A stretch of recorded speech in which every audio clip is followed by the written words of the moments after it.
What's up, everybody? Good to see everybody. We are in Central Park, and what a beautiful night it is. Look at this horse drinking this water here.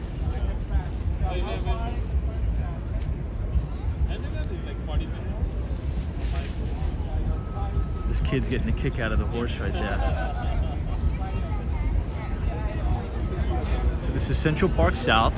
It doesn't have a word. This building right here with all the scaffolding on it is 50 Central Park South. That's the Ritz-Carlton Hotel and Residences. And it actually looks like there's a lot of residences home. Usually this is a big pied-à-terre building. We'll jump right into it tonight, everybody, because today is Saturday. For those of you who don't know, if you're new to the broadcast, Monday through Friday, we pretty much do a deep dive into the financial markets and cover all the major events that happen that day, as well as intraday market action. That's Monday through Friday. Now on Saturday, which is tonight, this is when we kind of, relax. It's very, very light on the financial conversation. We walk around New York City, explore new neighborhoods, and then, last but not least, on Sunday is our markets a look ahead live stream where we go day by day, breaking down all of the major events that are going to be going on for the week ahead. So here's what I think we should do tonight. Obviously, we're starting off at Central Park South.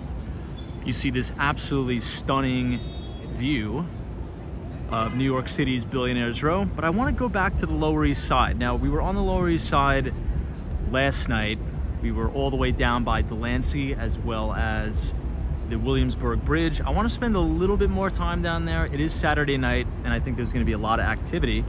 So let's go ahead and get started. But first, again, for those of you who are new, we'll just do a quick history of Billionaires Row before we get things kicked off. We'll name each and every one of the buildings. This really skinny one right here is the Steinway Tower. That is the skinniest residential apartment building in the world. As we make our way over west, this building right here is the first building ever constructed on New York City's Billionaires Row. It is 157 or 157 West 57th Street.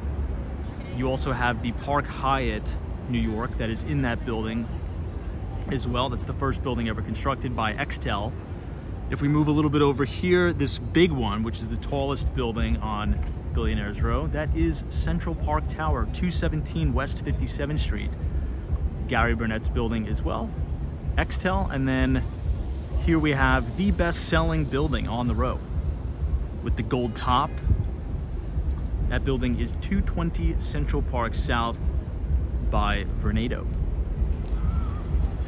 The only one we can't see is 432 Park Avenue, but we usually get our fair share of that building as we oftentimes start the live broadcast off over there. All right, so I'll say hello to everybody in the chat, and let's head down to the Lower East Side.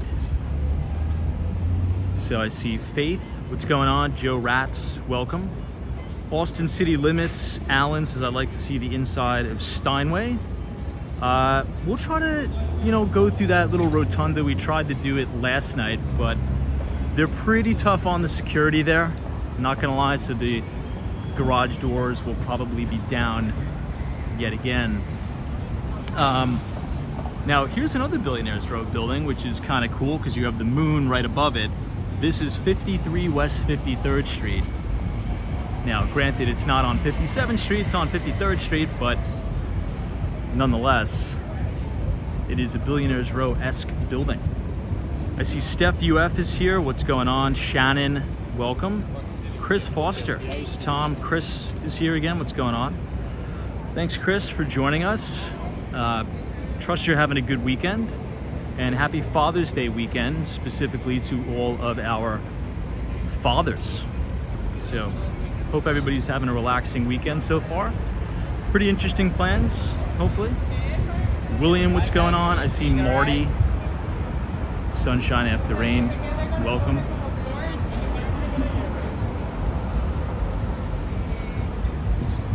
Now those two big towers all the way in the distance, that's the Deutsche Bank Center. They took over for the AOL Time Warner Center. Hey, Dinesh is here. Says, hey Tom, I appreciate your regular live streams. Although it may be tiring at times, do keep up the good work. Hopefully someday I could be able to move to the big city. Hey, you will be able to do it, my friend. Put your mind to it, you will do it.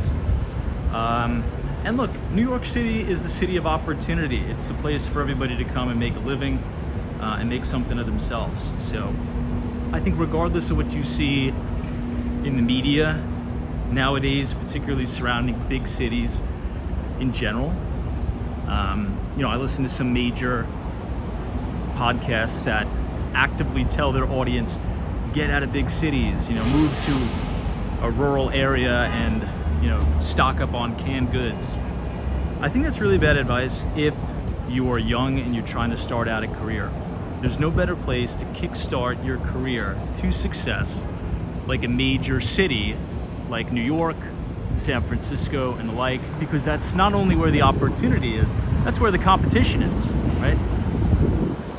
All right, so this is Steinway. We're gonna make this right on 58th Street. Maybe the garage doors of Steinway Tower will be open. We can take a peek in there. We'll see. Wait for the light. And while we're waiting, you have a beautiful view of Central Park Tower and 157. I kind of think about New York City and major cities in general like the NFL or the NBA or the Premier League for those soccer or football fans, right?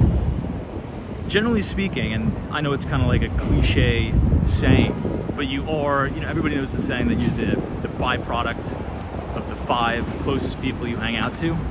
I think it's more broad-based than that. I think you're a product of your environment. That's why you kind of see these spirals. If you're around negative people, if you're around uneducated people, if you're just in a poor environment in general, it's higher likelihood you're not going to succeed. So you got to get away from people who are negative, and go to where the success is. Go to where the positivity is. And by and large, big cities in America have the most educated populace, the most ambitious people. So I think there's a lot of opportunity here. So if you have negative people in your life, you got to cut them out. It's like a cancer. Well, we tried, everybody, but the Steinway Residences has their garage doors down. Again, this is a very, high profile building, but at least we got to see a little bit inside last night. One more quick shot of 220 Central Park South. And we'll try not to get super distracted. We'll head right to the Lower East Side. Hey, John Sunderland is here. Esteban, I see Mohammed. What's up? Faith is here. Faith, long time no see. I'm glad you're back. I'm happy you're back. Thank you for joining us again.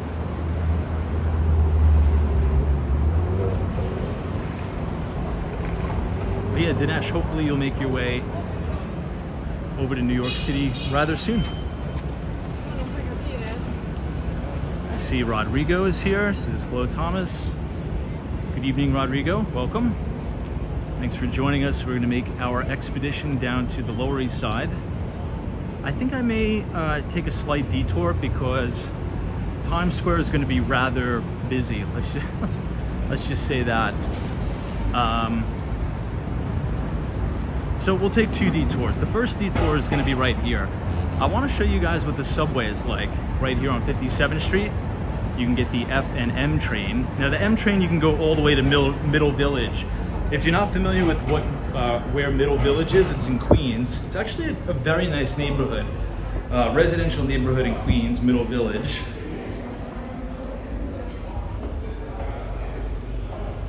Since it's Saturday night, I'll just show you some perspective of what it's like in the New York City subway system. This is a newly renovated station, by the way, so it's going to be quite nice.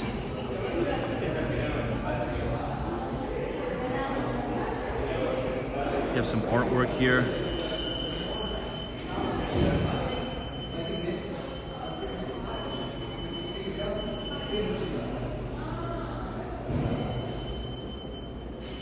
CW's seems dangerous, I hear. Many people don't want to use it anymore. Yeah, I mean, I think, the city has made good progress. I think the Adams administration is doing everything they can. Kind of like we talked about the other night. The NYPD is very, very good at their job. I have many friends in the NYPD. They're very good at what they do. The problem is the politicians. Because if you're a New York City police officer, you do your job, you're a professional, you make the arrests. But if the infrastructure that's supporting the department is, fraught with rot, essentially, when you arrest somebody, with this cashless bail, they're just out in the street the next day. So there's this misconception that the New York City Police Department, they're like, how come the police department isn't doing their job? Trust me, the police are doing their job. If anything, the police officers in New York and the detectives, they're overworked and severely underpaid in New York. It's the DA, the district attorney, Alvin Bragg, who is a derelict and who doesn't support the police officers. So generally speaking, the subway is very safe, but you do run into some instances where you're going to have some crazies on the train causing problems. But for the most part, the subway system is very safe. For the most part. So for some context, we were all the way over there on the corner of 57th Street, and we just popped out on West 56th Street. So if it's ever raining in New York and you're caught without an umbrella, you can try to walk underground as far as you can, I guess. Hey, what's up, Dario? Good to see you. Thanks for joining us. A lot of people are out tonight. This is West 55th Street, Avenue of the Americas. This is the Alliance Bernstein building. There's also a very successful hedge fund here called Fortress Investments. Now, if you're into cryptocurrencies like Bitcoin and the like, there's a gentleman that goes by the name of Michael Novogratz. Really smart guy, nice guy. I've met him a few times. We'll wait for the FBI.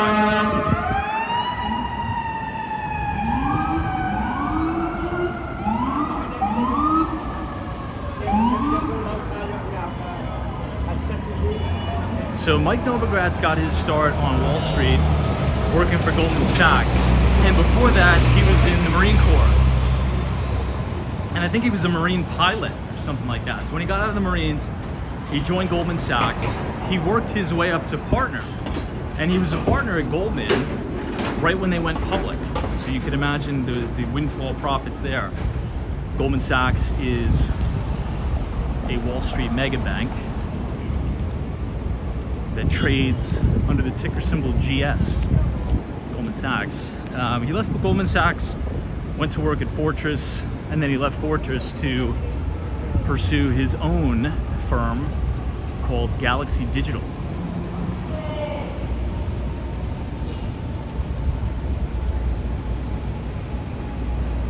Hey, New England Crypto, good to see you.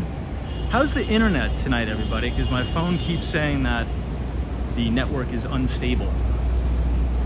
I'm not too sure if that's just my device or if we have some buffering.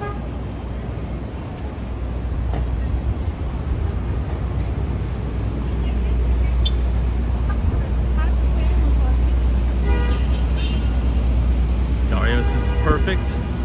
Okay, good. Yeah, maybe it's just the phone is saying, ooh, everybody. Let's quickly make a detour over here because it looks like something's going on at 53 West 53rd Street. There's 1, 2, 3, 4 FDNY fire trucks here. Hopefully everything's all right. Hey, Vivian Francesca, it's good to see you. Thanks for joining us. No, it's actually at MoMA.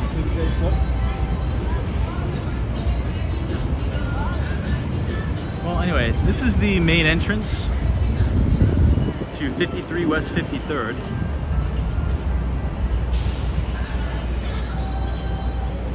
You can see the reflection from the pool in the building, which is cool.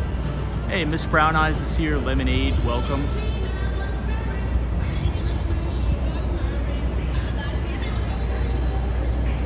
Now, you know what I just thought about the other day? If anybody who was watching this live stream during the pandemic, this main flagship building here, the Hilton, all the lights were off, but they made all the lights in the shape of a heart during COVID. I'm not sure if anybody remembers that, but for some reason last night I thought of that, because this Hilton flagship was closed, I think, for about a year and a half. They did complete gut renovation to the lobby, and it looks really good. I think they did a really good job.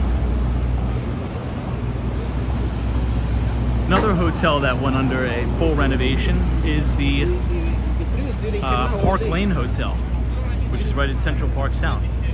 Steve Gonzalez, greetings Tom and chat. Have a blessed Saturday. You too, likewise. Charles Schwab. Shannon, if you're in the chat, this is your company right here. Charles Schwab actually published a pretty good book about how he grew that company. Oftentimes on the channel we talk about disruption, how some of the greatest entrepreneurs in America, they were disruptors. And if you ever read that book 0 to 1 by Peter Thiel, he kind of talks about the bigger the industry you could disrupt, or the more kind of ruckus you could make, 9 times out of 10, the larger the opportunity and the larger the profits. It's kind of what Charles Schwab did exactly. Charles Schwab technically was kind of like the Robin Hood of its day.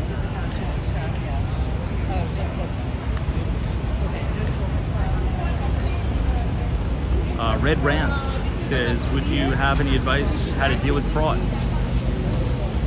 Maybe hire an attorney, something like that. Consult with a attorney, that's what I'd probably say. Western Mass Dave, what's up? Surfs Flat Traders is 0 to 1, a great book. And it's a very good audio book. Sometimes I'll just pop 0 to 1 in, often in the headphones. I feel as if there's a difference, and I want to know what you guys think too. Some books are better if you just sit there quietly and read it, but there's other books that are way, way better with the audio version. It just really depends on the topic, I think.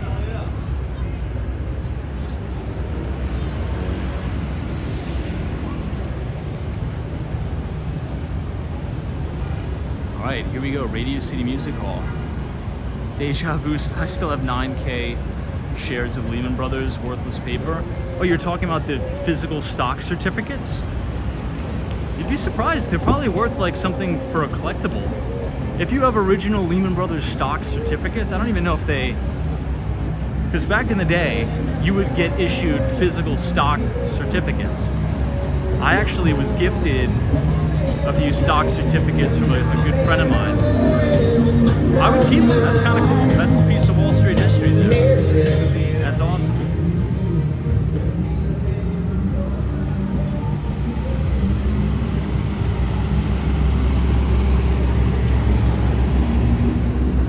Sally, what's up?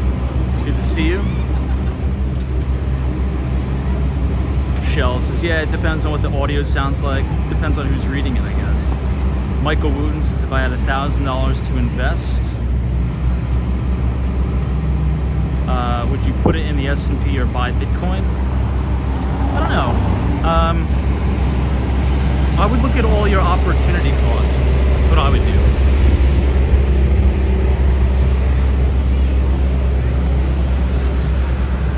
Because let's say you have $1,000, right?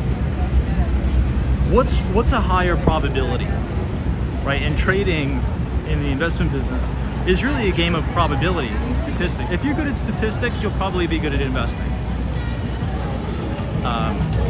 I wouldn't say I'm great at statistics. I took some statistics courses in college and like some forensic accounting courses. But this is how I would think about it. If you have $1,000, right? What's more likely? You trading that $1,000 and spending all your time trading this $1,000 into millions of dollars, or using that $1,000 to learn a marketable skill where you can get a job where you can make hundreds of thousands of dollars a year, if not millions of dollars a year, and then take that tons of money that you're making, let's say if it's $200,000, $300,000 a year, and then make very big concentrated bets with that. Sometimes I feel as if people could spend too much time trying to trade a little teeny bit of money into a lot of money when they could, use that little bit of money to acquire a skill to make a lot of money. It's just all about, I guess, time invested. Right? If you make 100% return on $1,000, how much did you make? You made $1,000. Can't really do much with $2,000. But if you learned a skill, and let's say you get a job where you're making $75,000, That's a really good start. I mean, how much of an X is that? That's 75X your money. So think about the careers you can go into that is addressing the largest market possible, and how much money could you make as you move up the ladder in that career. So make the money first, and then once you have some money, you can make, throw down big bets, concentrated bets in things you understand. And I would say a lot of money is like $100,000. With $100,000, maybe you can buy an investment property. Now you have leverage. Now you control an asset, right? But you kind of need a skill of some sort to be able to get a job, or maybe you start your own small business. I don't know, whatever it is. That's how I would think about it. Don't think about, let me open up a trading account with $1,000 and try to trade it into zillions of dollars. I just don't know if that's a good use of your time. If you're really, really passionate about trading and investing, then go work for a bank as a proprietary trader, or trade the firm's money, or use other people's money, or OPM. So you raise other people's money if you're good.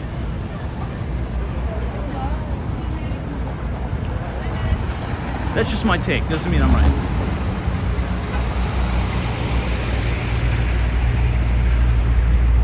This is the New York City Diamond District, 4750th Street, Rockefeller Center.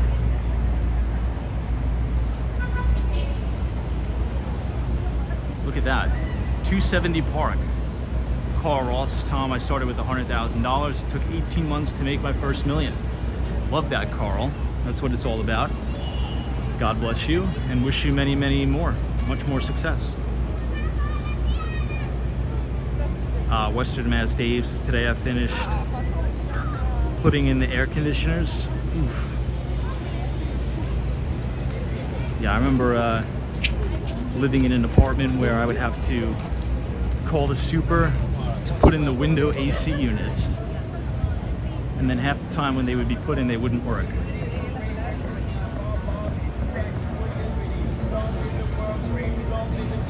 I think Alwyn Court, that building we always talk about, I don't think they have any central AC there. I think they're still on window units.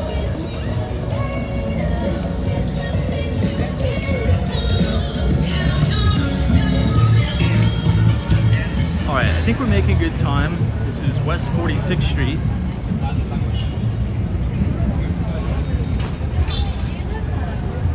I also want to go to the West Village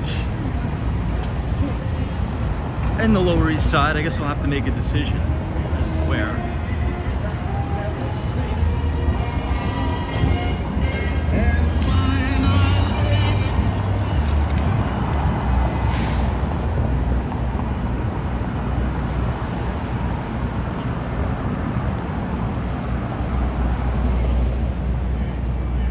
MK.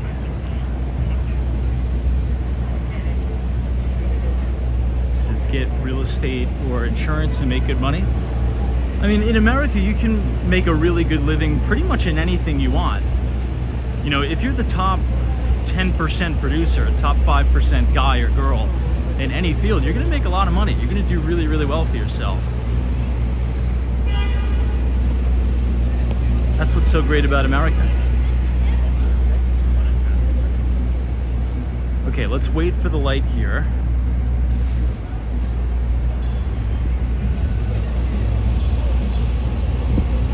Okay, looks like we got it. Traffic helped us out a bit. Hey, DC322, what's up? Welcome.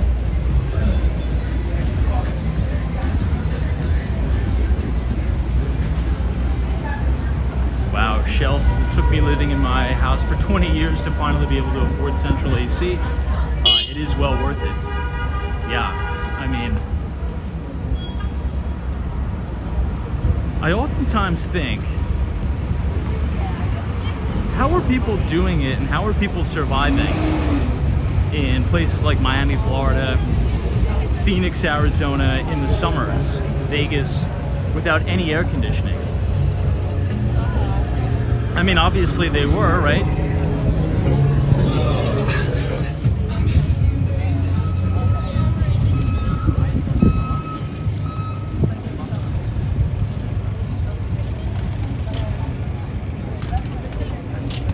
Now there's definitely a lot more deaths caused by freezing cold than there are caused by extreme heat.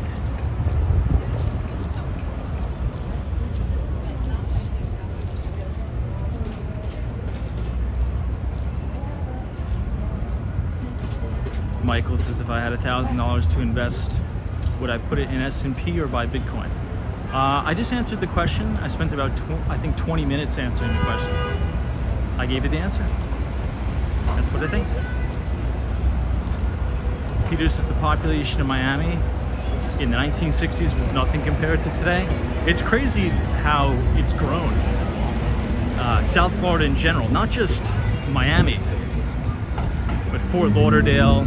I mean, it's experienced explosive growth. I told you guys, the first time I ever been to Miami in my life, I was sold automatically, just like totally sold.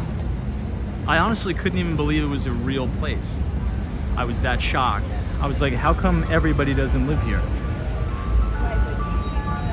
Hey, speaking of Miami, we have everything in Miami here. What is going on? Steph UF says, my first dorm at UF had no AC. That must have been hell. Dario says, a friend of mine is living in Tempe, Arizona, and it's definitely like hell. Yeah, it's a dry heat in Arizona. There's some good golf there. I think Tempe, Arizona is where ASU is. Is that right? Arizona State University is in Tempe, I think.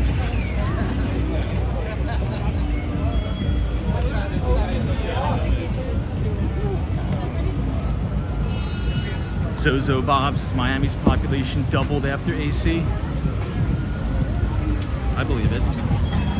Now, Zozo Bob, you were telling me today that is it today that is the official start of the 36-hour concrete pour for the Waldorf Astoria residences in downtown Miami?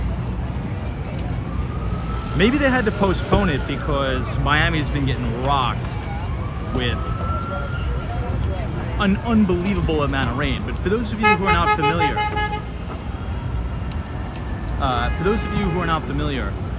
there's going to be an unbelievable project coming up in downtown Miami across the street from Bayside Marketplace.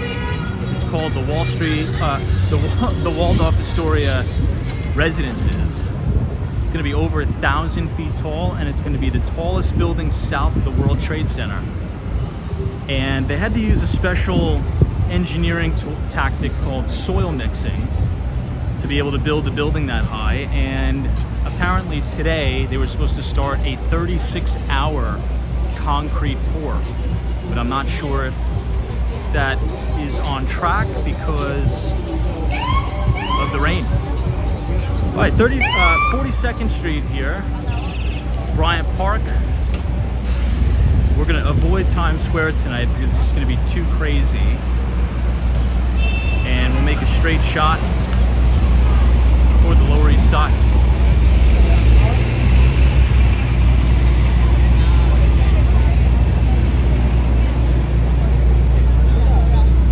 Yeah, there's tons of awesome developments going up in Miami.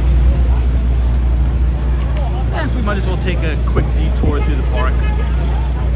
Can't hurt.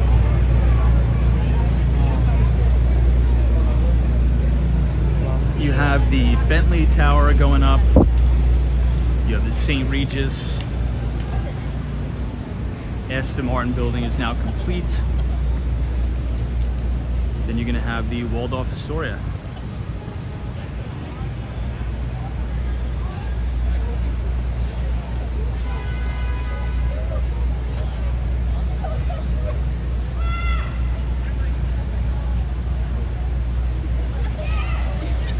Hey, Colton Manning, what's up?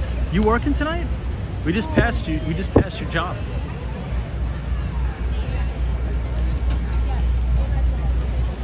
Maybe you have the weekend off.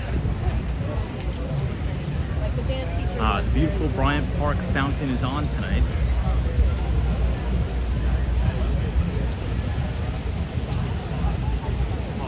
I think there was a big chess tournament or bingo or something.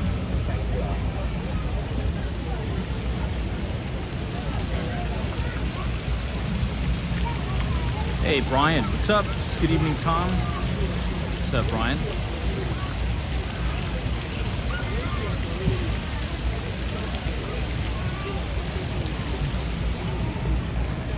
Look at all these tables set up for bingo.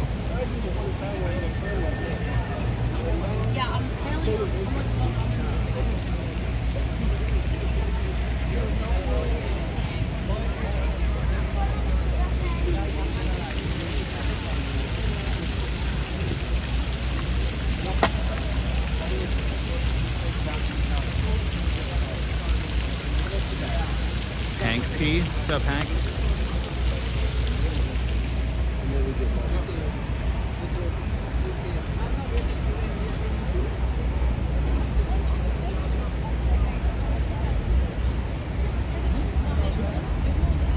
So June 10th through August 12th is movie nights on Mondays. Oh, they list the movies. Forrest Gump. I don't know what half these movies are, but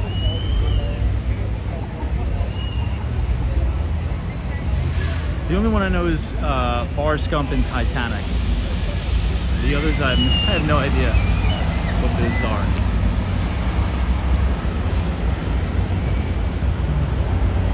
We have Salesforce Tower across the way.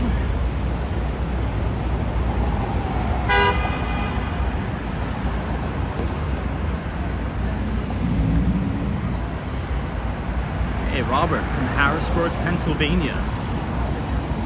Good to see you. Hope you're enjoying your Father's Day weekend. Dario says, have I been in the Whole Foods there in Salesforce Tower? I have. Not my favorite one. I've seen some crazy stuff go on at that hot food bar because it's close to Times Square. I'm a little bit nervous about eating the hot food bar in New York City in general, at any of the grocery stores. I've seen some horror stories.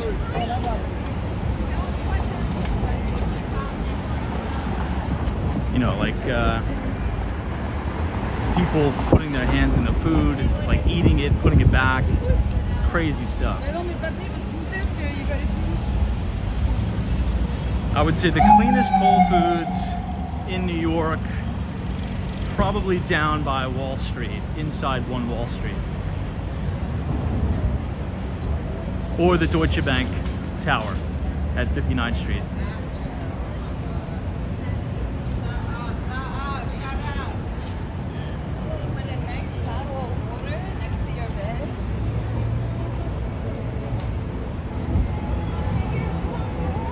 Hey, WM, thank you so much for your very generous $5 donation. It's happy Saturday. Happy Saturday to you too. Hopefully I'll be able to get you guys down to the Lower East Side in relatively short order. But Midtown's rocking tonight.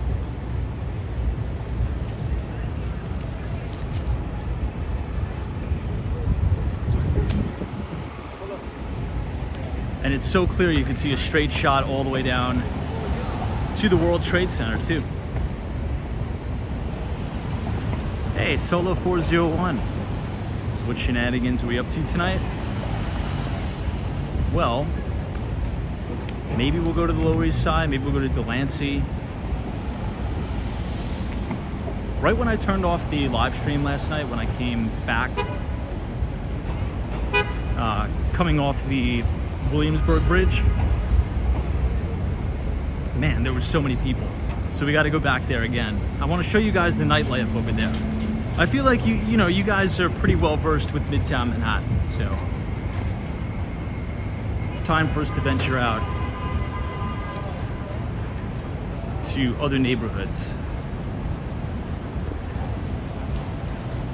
I wanted to start off the broadcast down there, but it was just too busy for the day today.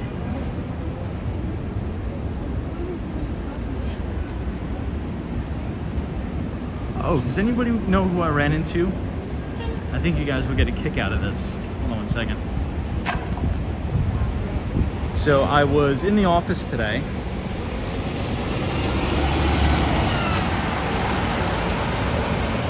was in the office today and I was walking down Fifth Avenue because I wanted to go to the Barnes & Noble. And right next to the Barnes & Noble is the Adidas store.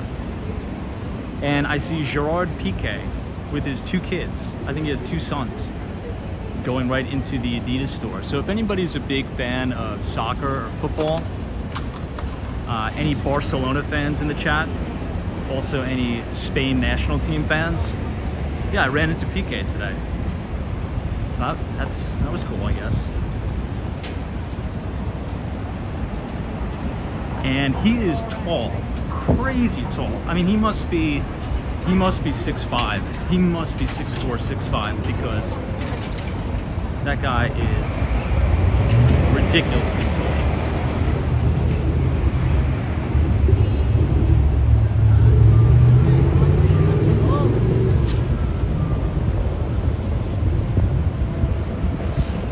Chris says, get to Barcelona, that city is amazing.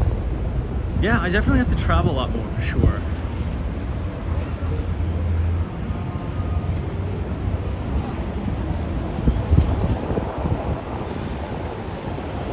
Someone says that I get a picture. Oh, Shannon says PK is 6'4". He definitely looks it. That guy is a giant. He looks a little bit taller than 6'4" because he's skinny. You know, soccer players are skinny, fit, so. Anyway, I'm surprised that many of you in the chat know him or know about him. Usually Americans aren't too keen on soccer or football. Someone says, did I get a picture with him? I did not.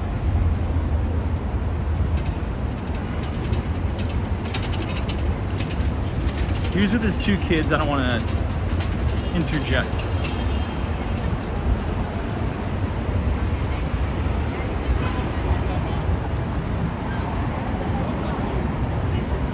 Now think about that for a moment, because we were talking about Messi and how he's like an all-time world superstar.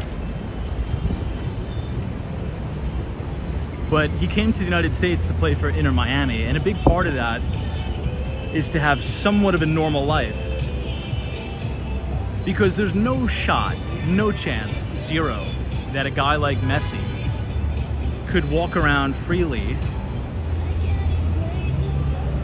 throughout the streets of Barcelona or anywhere in Argentina for that matter. It's just impossible, right?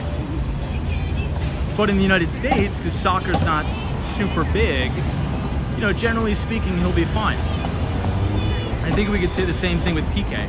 You know, he's just walking around normally, no security, nothing, because not a lot of people.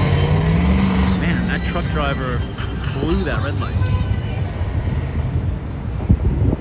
But that must be nice, you know, to be a super successful international superstar soccer player, you know, make tons of money, but then be able to come to the United States and just blend in like a regular person. That's probably the best life ever.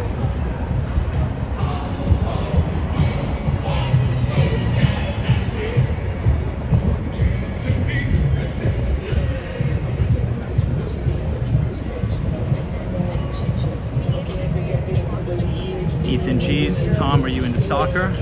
I am. Indeed I am.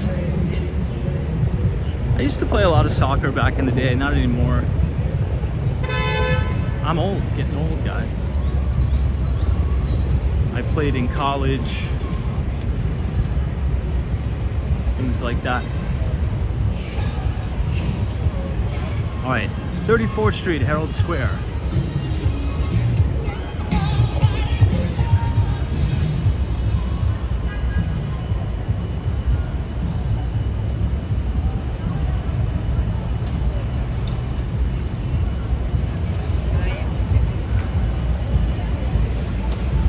CW seems like busy streets, a lot of people driving. Yeah, for sure. I feel like there's a lot of music tonight because there's so many of those pedicab guys. Stuff gives me a headache. I don't mind noise, but just too many songs playing at once gives me a massive headache. especially the same 5 or 6 songs that these guys blast ad nauseum. It's just completely mind-numbing.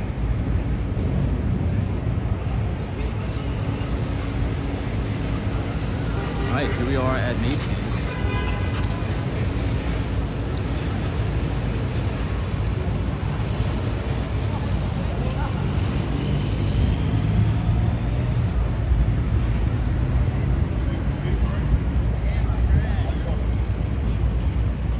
Hey, TK Porsche.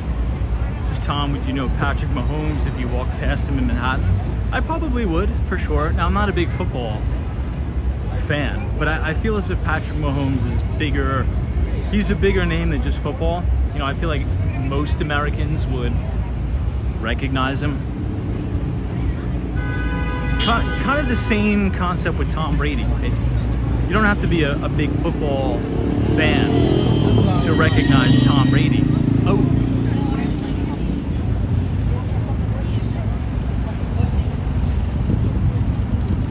I agree with the cyclists. These cab drivers could be reckless. Survivor.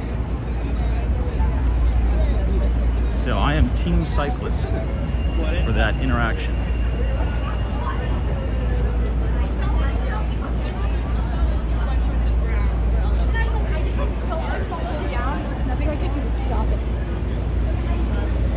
There's probably 3 football players, American football players, who I'd recognize on the street.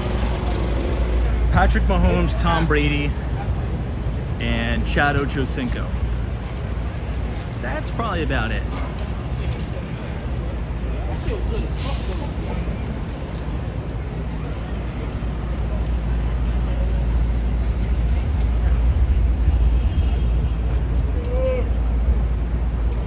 All right, down here is the brand new Penn Station. The new Penn 2 project from Vornado. Hey, JC, what's up?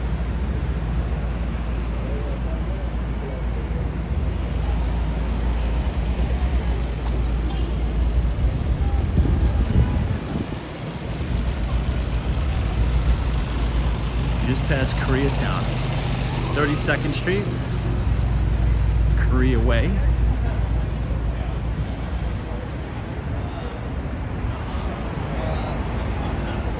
Kathleen, that's so true. I kind of feel sorry for the NBA players. Hats and sunglasses kind of really don't help because they're so tall. True. Very, very true.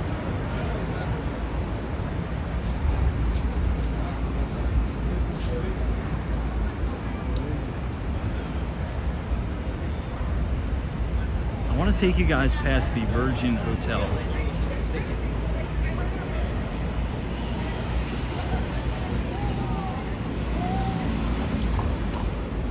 You know, maybe we'll continue to go down.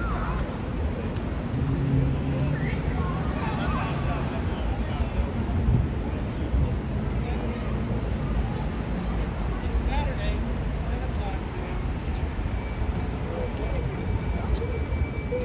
This is the PATH train. For those of you who are not familiar with the PATH, you can go to New Jersey.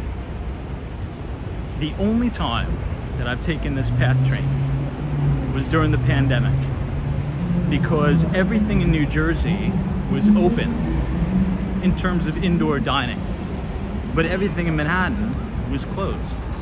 So there would be lines. I remember it being so crowded for people just to get on the PATH train to go out to New Jersey just so they could live and do normal stuff. So I would go to Hoboken.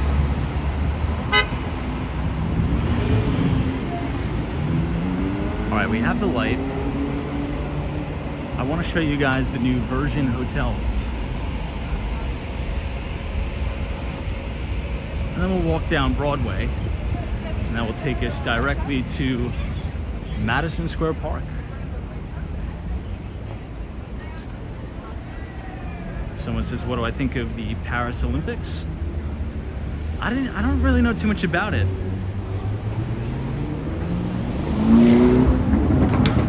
I mean, I guess I'll watch it.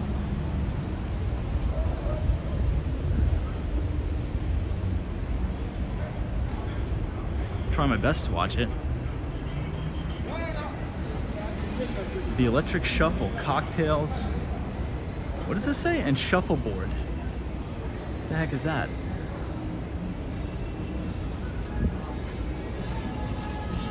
This is the brand new hotel. The Electric Shuffle. Cocktails and shuffleboard. The views must be awesome here. Steakhouse says, I love the Olympics. My favorite thing about the Olympics is the swimming. I love watching the swimming. Everything else, not really that interested in it, but the swimming is amazing. I remember vividly watching Michael Phelps win like a zillion gold medals Against Condo. in the freestyle, in the butterfly. What else? The relay. I remember that like it was yesterday. And then the media had a field day with the guy because he was smoking marijuana. What? Really? Dude, everybody smokes marijuana.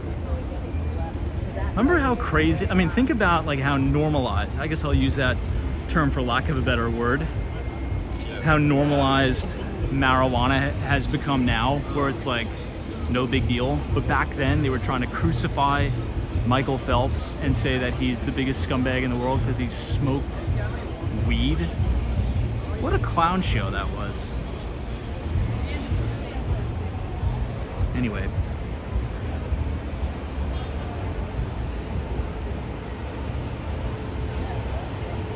We'll be able to see the Ritz-Carlton NoMad.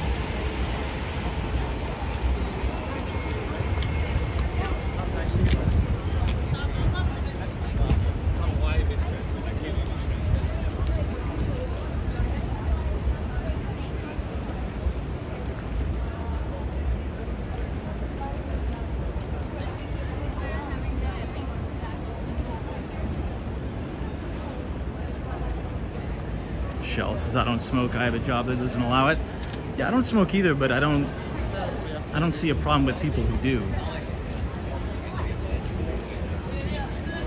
Just as long as it's regulated, just like every other thing in this country, like alcohol. If you're not drinking and driving, if you're not smoking weed and driving, if you want to come home and, you know, smoke some weed after work, it's none of my business what you do.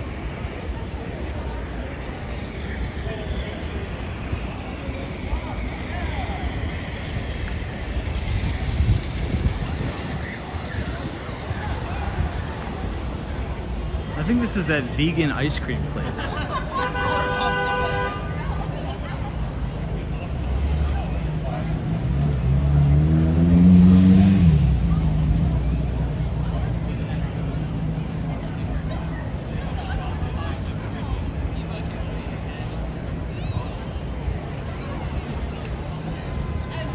Good Patriot, what's up?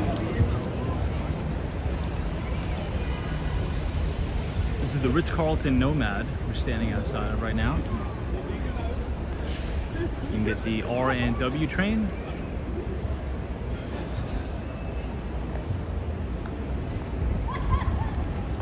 I love what they did with Broadway here. South of 27th Street, you'll notice how they closed down the street to vehicle traffic. So it's pretty much all pedestrians and two very, very big and clear bicycle lanes.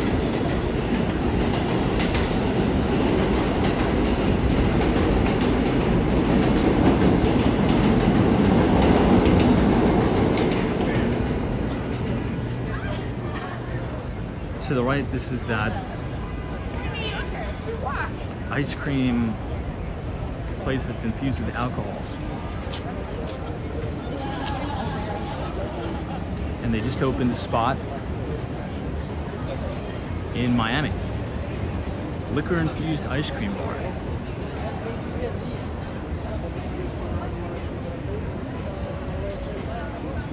Bryant's that relay race in Athens 2004 was epic. I still get chills watching that. Damn, 2004, dude. 2004. I can't believe that year was even real. Now it's 2024.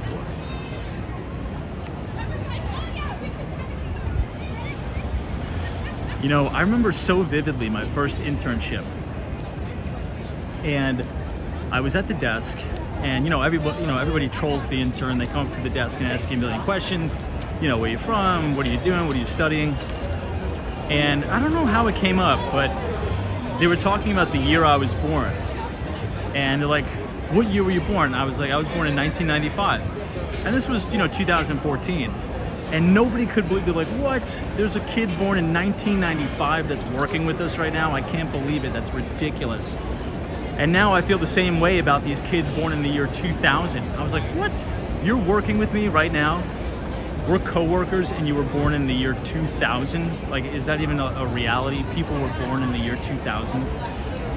It's crazy how that's come full circle. I remember that day vividly. I was like, what are you talking about? They're like, dude, I cannot believe you were born in 1995. How is it possible that a kid that's born in 1995 is working with me right now? And now I feel the same exact way about the 2000 kids. That's so funny. Anyway, not to ramble on. This is a pretty big line here for this rooftop bar. Man, this thing goes all the way down the block. Hey, Ramiro, thank you so much for your generous $5 donation. Says Happy Father's Day weekend. Ramiro from Pomona, California. Thank you so much, Ramiro. I appreciate you very much. And happy Father's Day weekend to you too.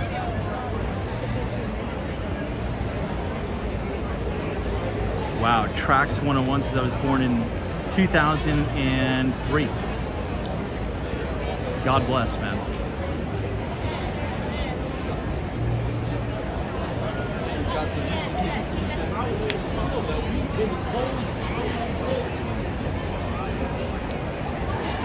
John says I was born in 1995 as well. Great year, fantastic year, lots of good things, lots of good progress.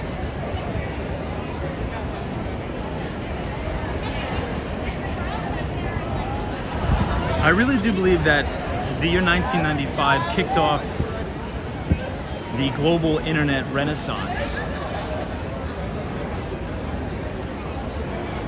So this is 230 Fifth Avenue. I think it's a rooftop bar or something like that.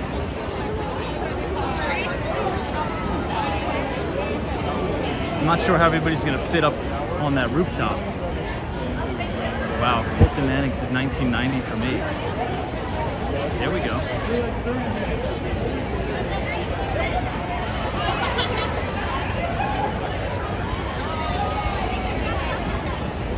Yeah, we have people entering the workforce right now that were born in 2001, 2003.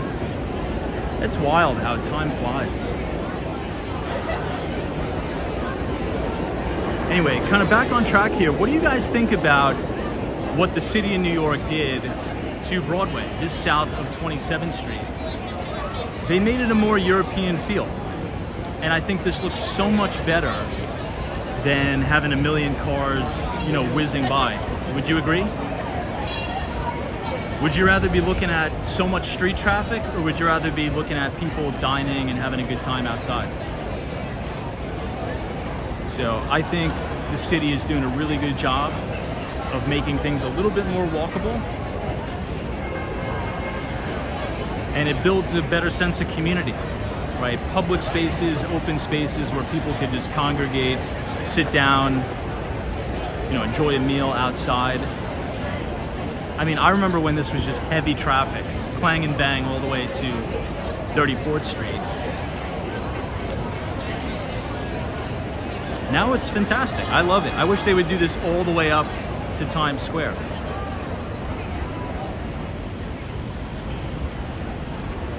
All right, let's head down to 23rd Street.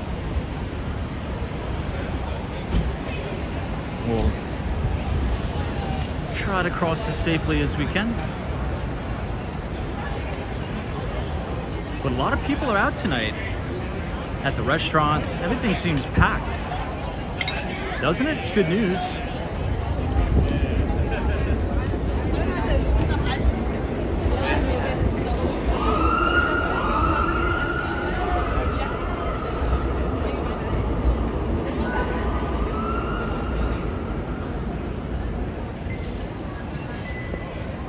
Hey, Fahim is here. What's up, Fahim? This is New York City residents who are doing a great job.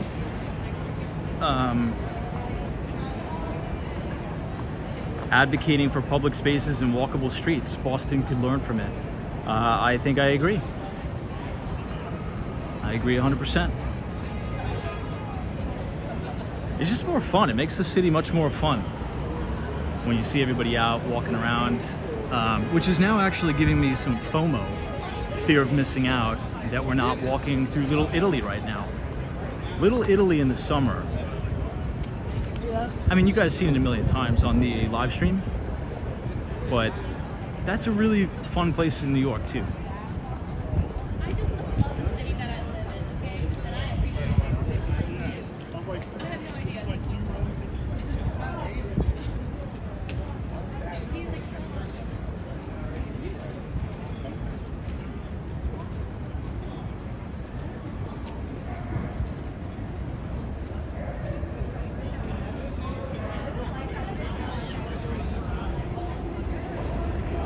Okay, this is 24th Street.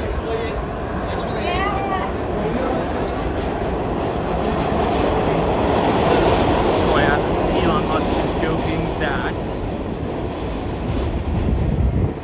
the investors in New York City don't even have cars and have never tried full self-driving in Tesla.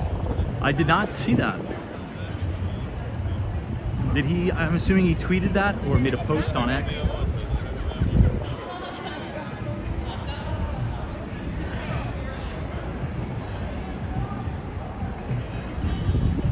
Now, who here is on the X platform or on Twitter? Anyone? We've talked about this a lot on the live stream, particularly after the acquisition, after Elon Musk acquired Twitter, rebranded it to X. Now it is X.com. And I would say probably for about the first 8 months, and the platform was awesome. Amazing, amazing platform. I feel as if it's deteriorating a little bit over the last 2 months with the spam bots. There's so many spam bots on Twitter. It's insane. Oh, DA says I finally saw a Cybertruck in person. I'm obsessed with the Cybertruck.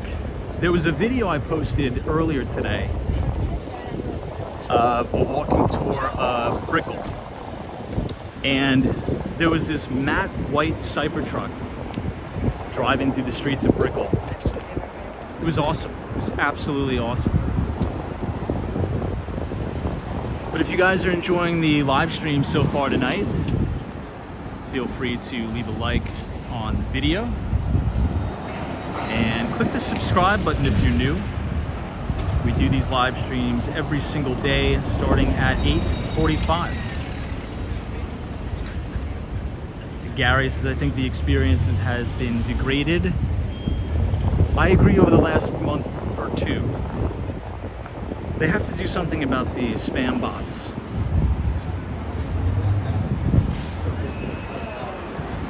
And most of the spam bots are, let's just say, inappropriate in nature. This is the portal to Dublin. It's closed right now, but it will be back up at 8 o'clock in the morning. This used to be 24/7, but there were a select few New Yorkers that were spewing profanity and you know, just use your imagination. What else? Anyway, all right, let's head over to the east side, everybody, down 23rd Street. We're going to take a very similar route as to what we took yesterday. Chris says, yeah, the spam bots appear to be aspiring adult film actresses. Yeah, they really got to cut down on that. And I briefly read something that Elon Musk, now I didn't read the whole thing, I was kind of like skimming over it. But let's just say I disagree very, very heavily with Elon Musk on his apparent most recent decision. I think that's just, I don't think it's good. I don't want to use the word because then, you know, YouTube will recommend this channel to people that are not so good. But yeah, usually I'm aligned with Elon Musk on most things, but his most recent decisions about pursuing specific business ventures, not a big fan.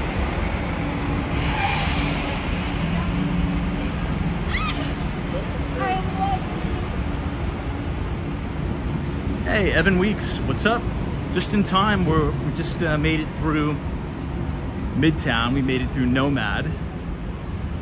And now we're gonna go back to the Lower East Side, Delancey. We'll walk through St. Mark's Place. Steve from Buffalo says, can the folks in Dublin see New York City? Yeah, it's a two-way portal. Look at this. You have the Empire State Building dead ahead. And to the right, you have One Vanderbilt. Chris is random, but does New York City have Tim Hortons? Yes. The only Tim Hortons that I know of is at Jamaica Station. Does anybody... I don't think there's any Tim Hortons in Manhattan. I don't think so. The only Tim Hortons that I've been to in the 5 boroughs of New York City is Jamaica Station, right at the air train terminal. Luis, there is one. There's one in Manhattan? Maybe. I'm just... Do you know where it is in the city? Walt Tracy says a Tim Hortons in Staten Island. Got it. Tim Hortons is pretty good. That's a Canadian brand, I believe.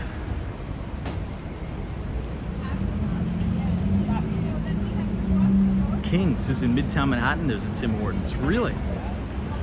Huh.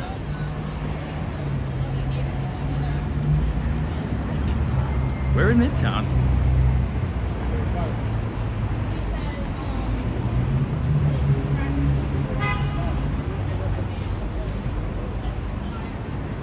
Yeah, Tim Hortons are all over Canada for sure.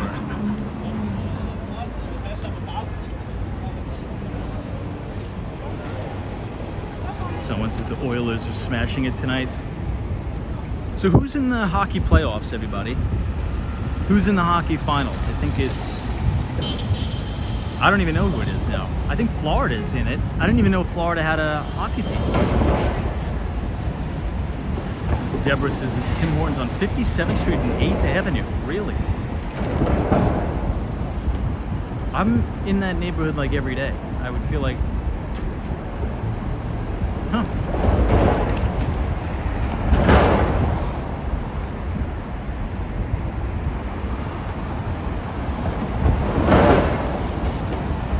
Anyway, we'll have to check it out. We got the Florida Panthers. Troy Evans says, Tom, don't you think there should be some sort of consequence for intentionally misleading hundreds of thousands of people on X? I think sometimes with suspension, it's getting insane. What do you mean misleading people on X? You mean like all these spam advertisements? I say yes. Now, here's what I don't understand. And maybe some of you could help me understand this a little bit better. How is it possible that there are even spam advertisements in the first place? It's in my view, right, and I tend to be a conservative, but it's my view, if you're gonna advertise anything, on the back end, there should be KYC, know your customer. You know, you should be able to know who the advertisement is coming from. It should either be a registered business entity or a person. But I guess any rando could create, you know, Twitter ad accounts, Google AdWord accounts, and run these fraudulent advertisements. They definitely need to do a better job on that. Now, What I might say next is something perhaps a little conspiratorial in nature, but I'll say it anyway. Maybe the big tech companies aren't as motivated as they should be in trying to, stop these spam advertisements, because they're spending a lot of money. These organized crime, cybercrime operations are pretty lucrative. Look at this cool view of the Chrysler building.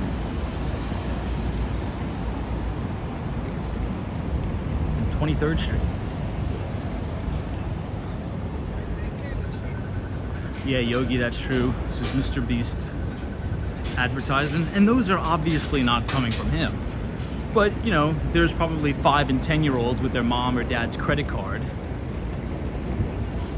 swiping away on these nonsense ads.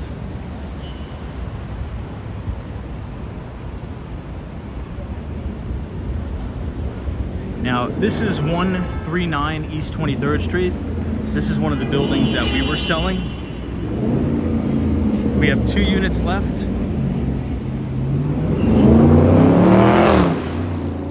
Unit 12 and Unit 15.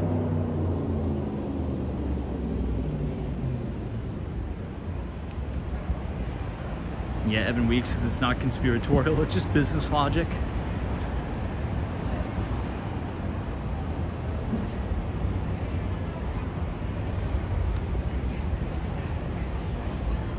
For sure.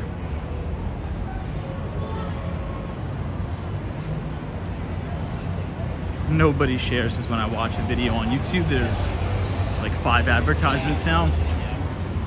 I really do believe that's YouTube just trying to push people towards buying the YouTube Premium. Because yeah, the advertising business is very lucrative for YouTube, but what's even more lucrative over time is the subscription service, right? That's scalability. See, the advertising business is, generally speaking, very cyclical. We've just been in this unbelievable bull market super cycle where advertising dollars have been, bigger and better every single year. But generally speaking, it's usually very cyclical advertising. You usually have big booms in advertising spend, you usually have big busts in advertising spend. So if YouTube can get everybody to pay $12.99, well, chances are there's going to be a very, very low churn rate there. If they can get you to subscribe to the premium service, which is advertising free, imagine millions and millions and millions of people paying $12 a month, $15 a month. That is extremely predictable revenue for YouTube. Advertising, you got to sell the ads, right? It's sales. But a subscription service, that rings the register every month. It's just a simple formula, right? And generally speaking, Wall Street or the market will assign you a higher valuation or a premium valuation if you have predictable cash flows and predictable revenues. That's why oftentimes you'll see those software as a service or SaaS companies, just enterprise software in general, they'll tend to trade at such big premiums of price to sales, price to earnings, because the revenue is so predictable. You sign a customer up once, and that is ARR, the acronym of annual recurring revenue.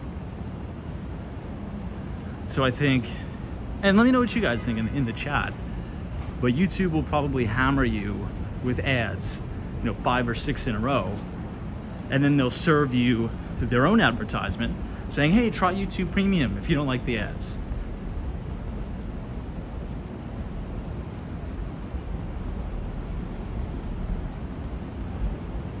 Anyway, all right, we'll make a right here, and then this will take us through St. Mark's.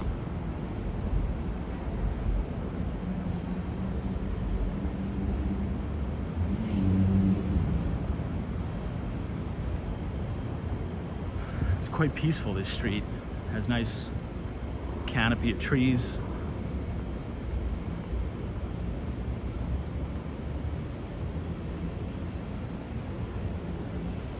Melissa 2087 says, I personally don't mind the advertising. I would rather not be there, but not paying extra for that.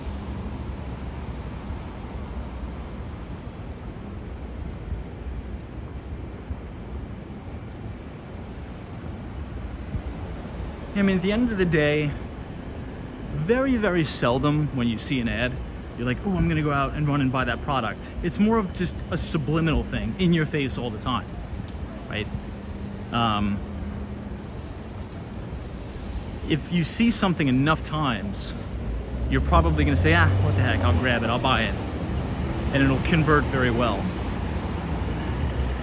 That's why in traditional sales, like if you're calling somebody and selling somebody something, why most people fail in business-to-business sales is because they just give up. It takes about 5 contacts of you either calling somebody, emailing somebody, sending somebody a letter, just for you to get a response, just for you to get them to converse with you, let alone close the sale. On average, it takes 5 contacts. So if you make one cold call and the guy's like, hey, stop calling me, boom, hangs up, and you fold and say, I'm never doing this again, you gotta just keep making the calls. Don't be spammy, but try to hit massive numbers and do it routinely. If they don't pick up, leave a message, mark it on your calendar, call back in 2 weeks, leave another message. That's how you build a funnel. That's how you build a sales funnel, is through systematically being persistent and following up. That's why oftentimes, if anybody's ever worked as like an account executive or something like that at a software company or tech company, they give you a 6 to 8 month ramp up period, because it takes 6 to 8 months just to kind of get your footing. That's how long the sales cycles are. So if you're not in it for duration, it's going to be very, very difficult for you to be successful in that. Because oftentimes, and what I've found in my career, is when you call somebody and you get them on the phone and they're interested, but they're like, hey, Tom, it's just not a good time right now. They're telling the truth. They're like, hey, we're just not interested. We're not going to make a move this year. If you follow up next year, you'd be surprised. 9 times out of 10, they'll be like, hey, thank you so much. Yeah, now's a better time. So it's just consistently following up and checking in. The problem is, people will call or send an email and they'll say, it's just not a good time right now. And then a year will go by, and then they've either left the job that they've had, or they'll just completely forget and never follow up. It's the people who are there for duration and not just so bloodthirsty for the sale that will over time do very well.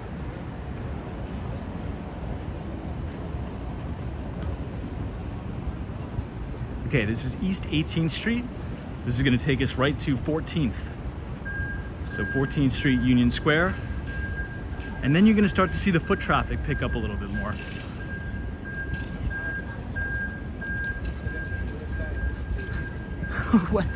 Western Mass Dave.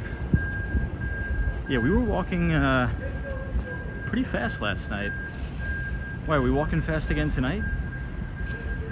I'll try to slow it down.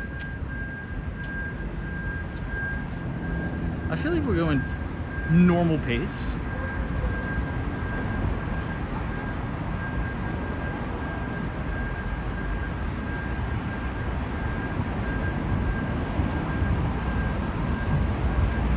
Off to the left, you have Mount Sinai or Beth Israel.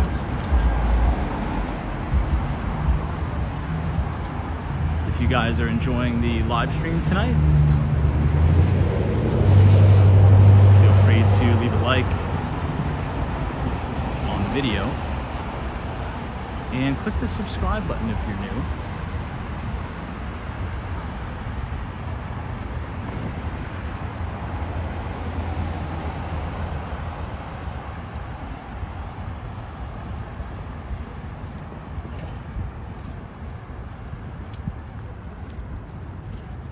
like the quiet.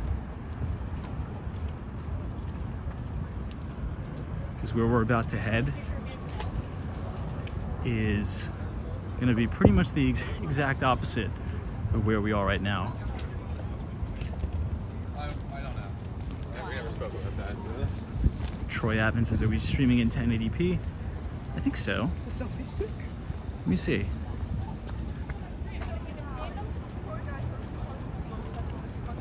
Let me check.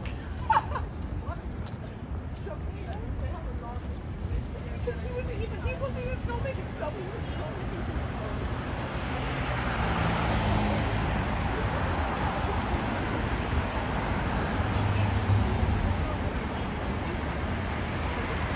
Let me check the settings.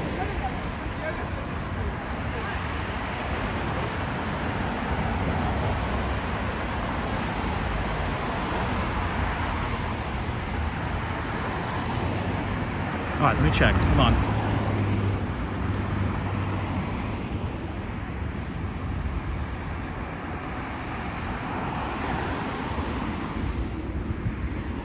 Maybe it's just a little dark. Who knows?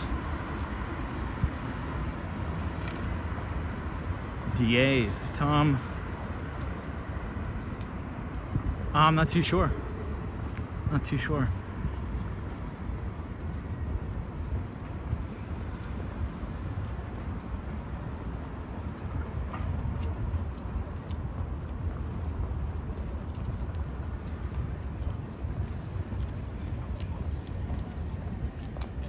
But you may be right though, Troy, because we are using my other phone.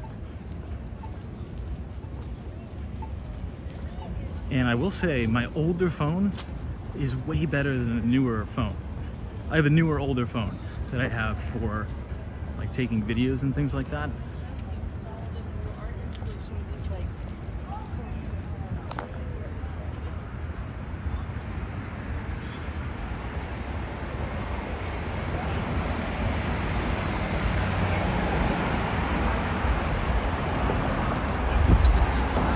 Maybe it could be the frames per second. Usually I put it to 30, but I think the default is 24.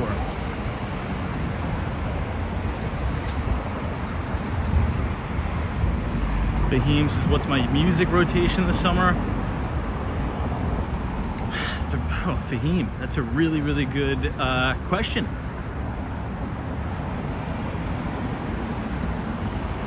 I have a very interesting music rotation this summer. A very, very diverse, crazy, like so strange music rotation, which is pretty much everything, quite literally everything. I've been listening to a lot of Korean music. My friends have been putting me on. The artist is called IU, quite literally the letter I, the letter U. I'm listening to a lot of that, and then listening to a lot of 100 Demons. It's a really good band, if anybody's heard of them. If anyone's into like death metal, screamo type stuff, a really good song I listen to quite often is Repeat Process by 100 Demons. Then I've been listening to a lot of Billy Strings. Anybody a big Billy? Anybody a big Billy Strings fan here? I've been listening to him a lot. Then just my usual rotation, like the Rat Pack. So Dean Martin, Sammy Davis Jr., Frank Sinatra. So yeah, very wild, all over the place.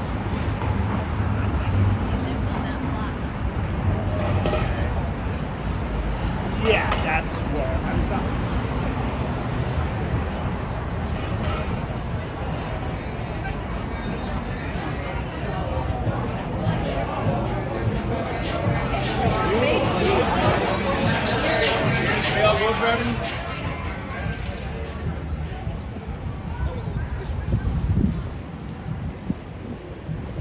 What about you guys? Yeah, Western Mass Dave, Chet Baker is fantastic. Wow, Dave, I'm surprised you know of Chet Baker. I mean, maybe not, but that's an awesome album.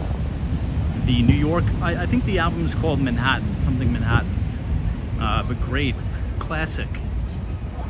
Now, the first time I heard Chet Baker was in the lobby of 157. I was eating at the restaurant at 157. The restaurant's called The Living Room. And they were playing this music, and I had that application on my phone called Shazam. I'm not sure if anybody's familiar with it, but you can essentially hold your phone up to the speaker and it'll tell you what song is playing. I think that's the first time I've heard of Chet Baker, but very good.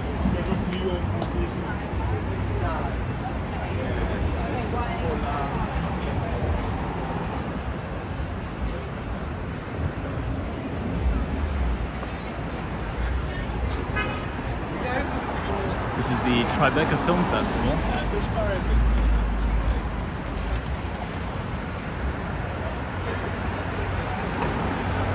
This is East 12th Street, everybody.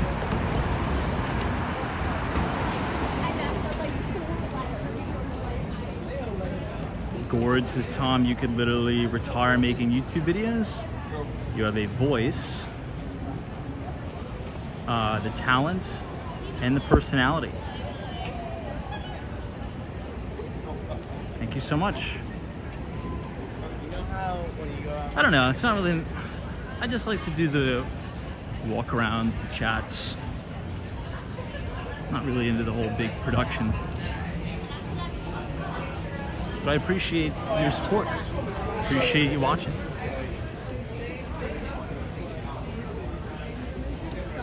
John Johnson says, have you ever heard of Draco the Ruler? I don't think so. What kind of genre is that?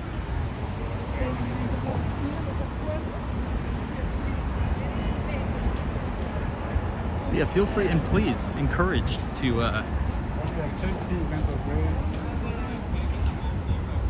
throw your go-tos in the chat. What are you guys listening to lately?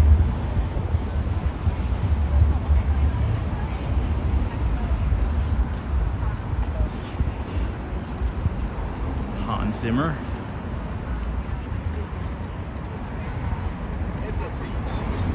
Okay, well, welcome to the East Village. This is East 10th Street. All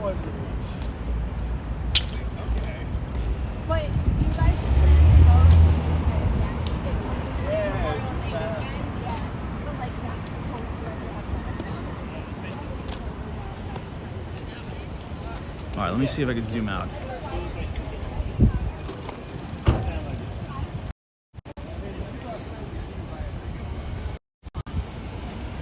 Hey, Patrice 2020. Good to see you and welcome to New York City's East Village.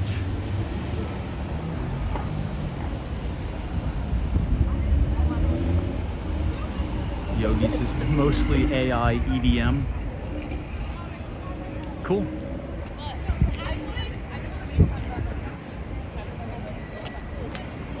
Oh wow, is that right, John? Draco the Ruler is West Coast rap, most recent artist to blow from California. Very cool. I'll take a screenshot of that. John Johnson. Thank you for that recommendation. Anything else. Just give me class.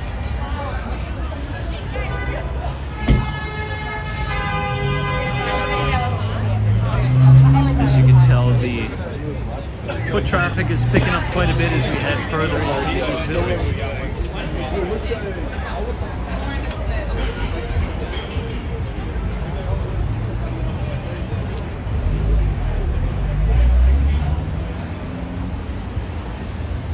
There was one, I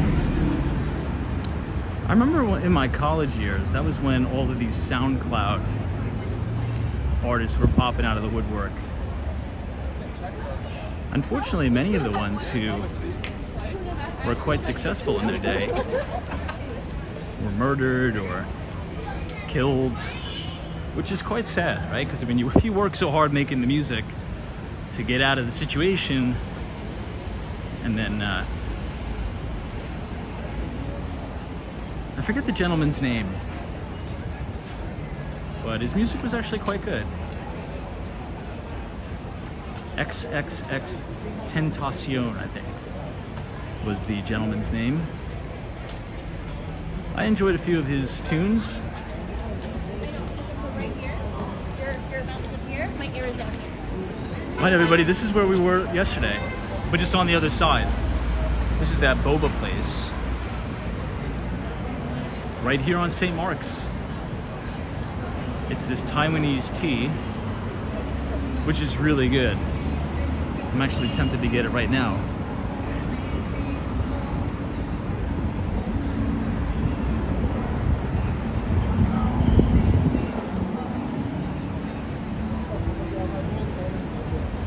This is it. It's pretty packed too. Gary, this is Jacob Collier, is my favorite artist this year.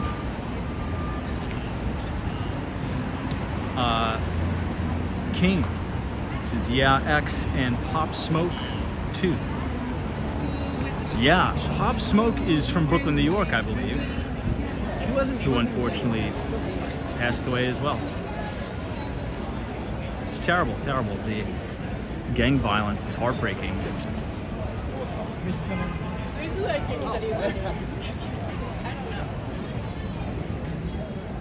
There's a lot of talent that comes out of Brooklyn, New York, right?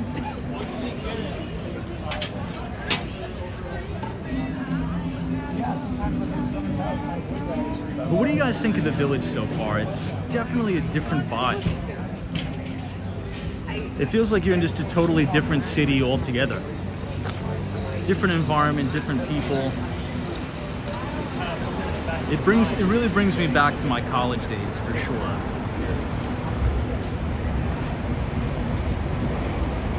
So we're gonna continue all the way down, everybody. I do want to head over towards the Williamsburg Bridge again. This is definitely a younger vibe than, near Carnegie Hall, Billionaires Row. It's a little bit more mature, older vibe up there. This is kind of where a lot of these summer interns who are just arriving in New York for the first time kind of hang out.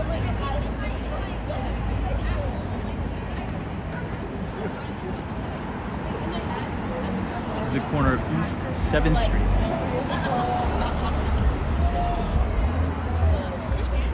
Yeah, I know Dario says every block is like a different city. Now, if we head over to the meatpacking district, that's really gonna blow your mind. I don't know if we're gonna have enough time to do that tonight, but that is like totally different. And I'd say one of these nights, maybe we'll do this tomorrow night if the weather's good. We'll have to start the broadcast early. But go up to the High Line, 34th Street, Hudson Yards, go all the way down to Chelsea Market. It's a really nice area. It's all brand new. Meatpacking is probably very busy tonight as well.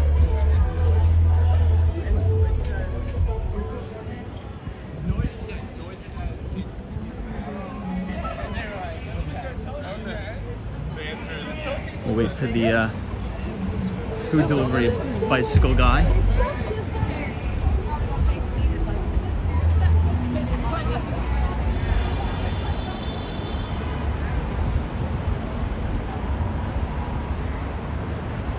Hey, Shady Cooper says, hey Tom, new sub here. Do you own a vehicle? I do not. I don't drive in New York. But thank you for joining us and subscribing. I don't have a car, but I do sell parking spaces in Manhattan. If anybody is interested in buying a parking space, we're selling them for $175,000 each, and we're almost sold out. This month is going to be a record for parking sales. If all goes well over the next 2 weeks, we'll probably, I don't want to jinx it, we'll probably have sold over $5 million worth of parking spaces. Isn't that crazy? Isn't that just wild? All throughout the Upper East Side of Manhattan and Brooklyn, in Brighton Beach. People are buying them like flying off the shelves. Anyway. But no vehicle. I don't think I need it. You know, I don't think I would want one in New York City. There's such a robust public transportation system here. You could take the subway, you could walk, you could take a city bike. You could take the bus. I never take the bus.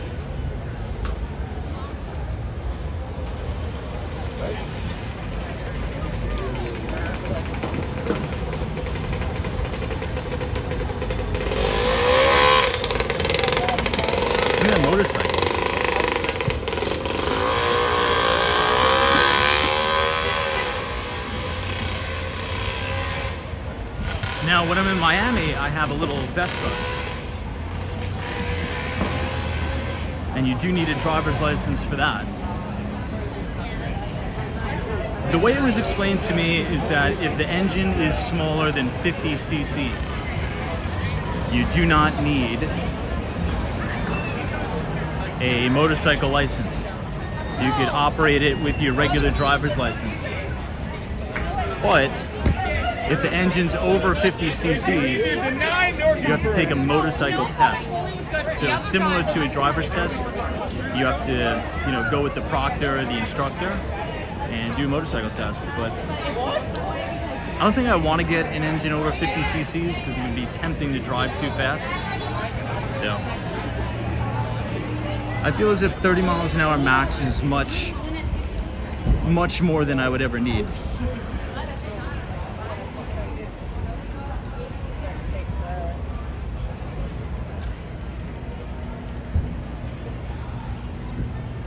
All right, we are gonna make a left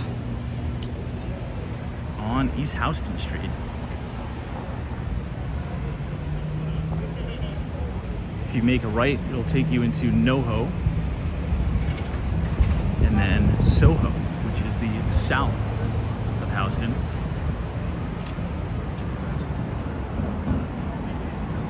Hey, what's up, Joe? Good evening, Tom and team. What neighborhood are we gonna walk through tonight? Well, we're gonna go all the way to the Williamsburg Bridge again. I'm putting it off, by the way. I have to do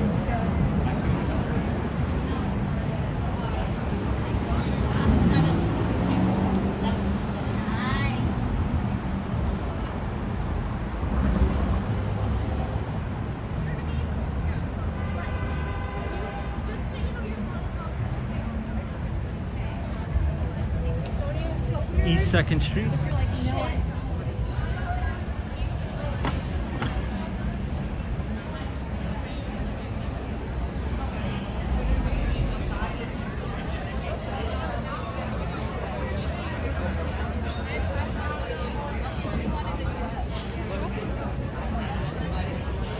This place looks cool.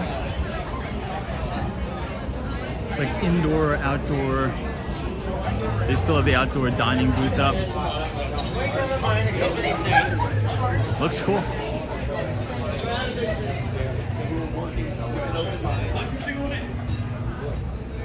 What's up, Mohammed?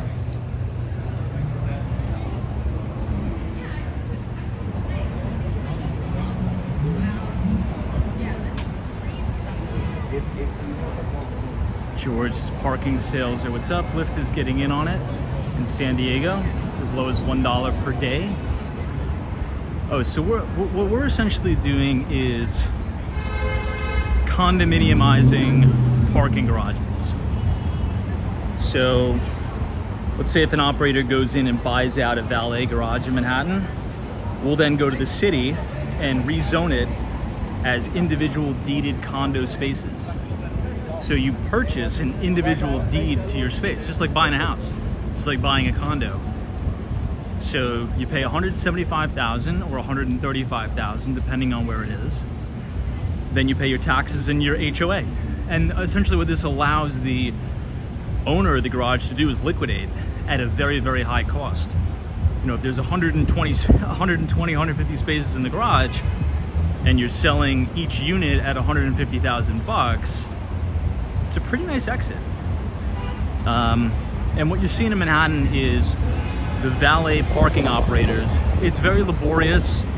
and the insurance is crazy, and there's a lot of complaints because the valet attendants, not trying to single out a valet attendant, but you know, they ding and dent the cars if you know, they're parking like a luxurious car, you know, if it's a Rolls Royce or a Mercedes or like an Aston Martin or a Bentley or something like that, the cars get dinged and dented, and there's a lot of insurance claims, and it's just a nightmare. So a lot of these parking operators are selling out. They're just saying, look, we're gonna rezone this parking garage and make each individual space a condo, and we're gonna subdivide it amongst 150 spaces, or how many spaces are in the garage. And once we're 90% sold or 70% sold, you know, the owner wipes his hands with it, and it creates a condo board, and they have to hire a manager, like a property manager, just like every other you know, sponsor sale, which is interesting.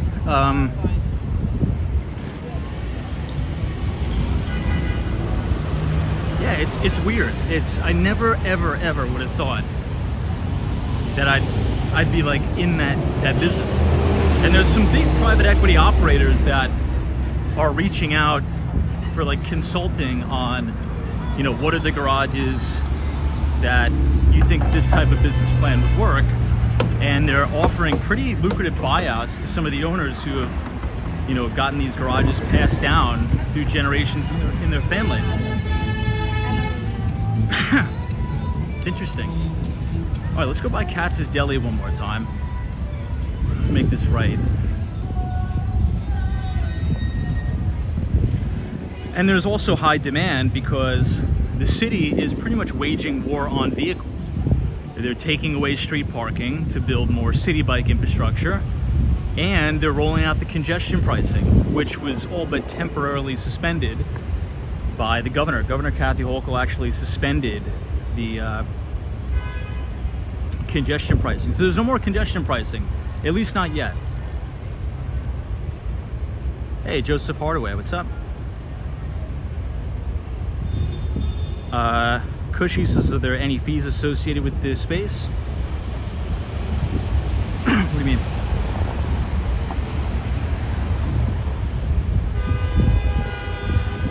TK Poor says, what are the annual taxes and HOA dues on the 175,000 condo space? Well, the one on the Upper East Side is very expensive. It's about $550 all in a month. So think about that. You purchase your space, but then you're paying $550 a month in between your taxes, your HOA, and security. But this is more of like a luxury garage, and there's a lot of like supercars there.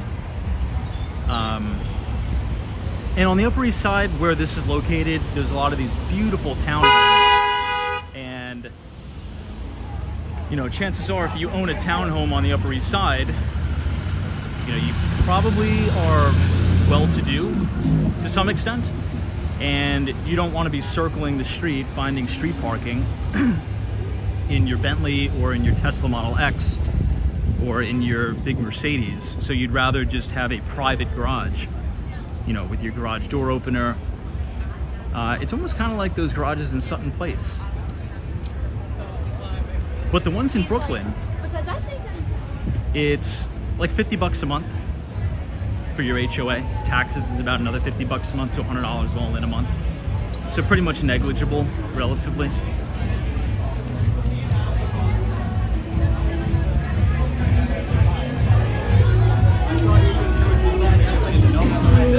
And no, you're not allowed to park an RV and live in your space. That's a good question, though. We've had a lot of interesting deals come up with people who are like, yeah, I want to buy the space, but I have this RV. So we had to put that as an amendment in the condo docs to say, no, you can't park an RV and live in it as a livable dwelling. But people have been creative and tried to think about it like that.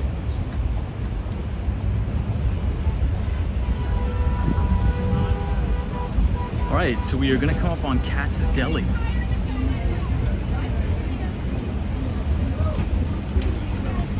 And hopefully, please God, this will always stay up. And it will never close.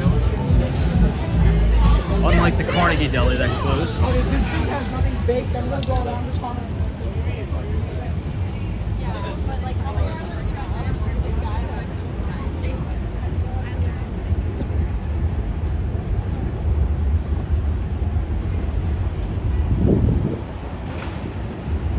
Allen Street. Look at all this traffic, everybody. Crazy.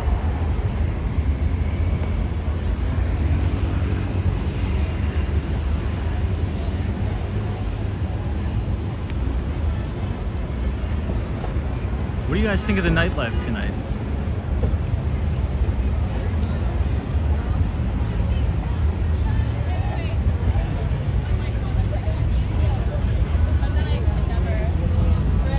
I heard about that. Some people are saying the mileage tax in California, I don't know if that's ever going to pass. What do you guys think about that? They're suggesting that they're going to tax drivers by the mile that they drive.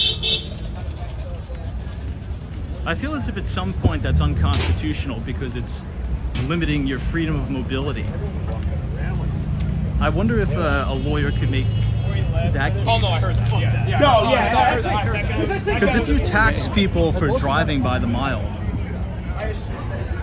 you could almost classify that as you're discriminating against socioeconomic status.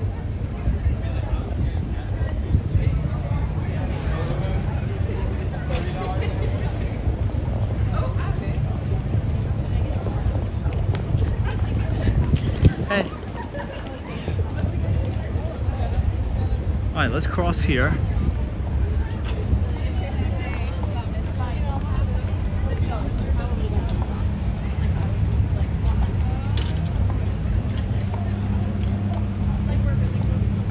Anybody hear about that new military bill that passed? I didn't read too far into it, but apparently they were doing something about the draft again or something. What was in the military bill that just passed? Ages 18 to 26. They have to re-register for the draft or something like that. I don't know if that's fake news. It could easily be fake news. Wow, Katz's Deli is pretty packed tonight.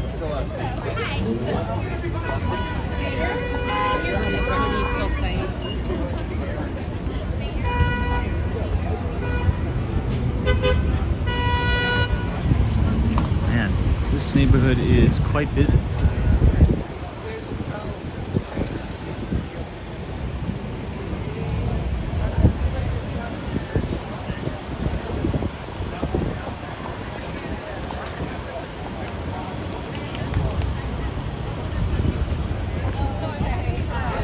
Wow, looks like there's some sort of a party tonight at Katz's.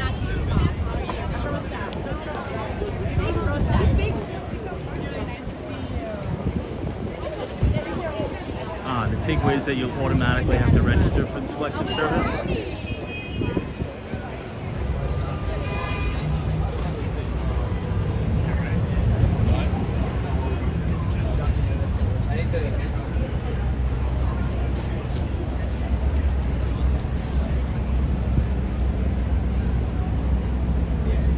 Yeah, she's definitely. All right, let's make this right on Essex Street.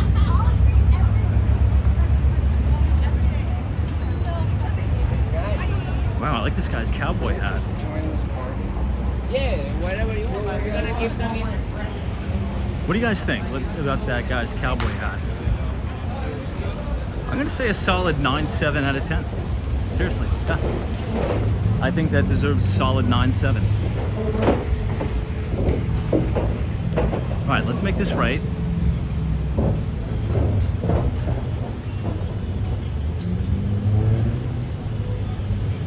Look at this omasake place.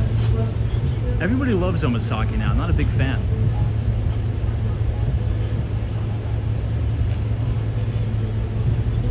What's up, Cosmo? Good to see you.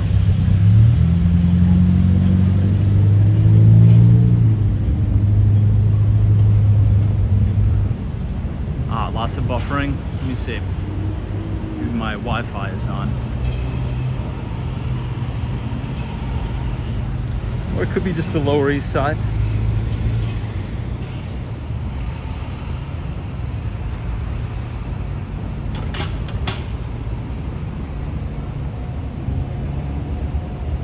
Anybody else getting buffering?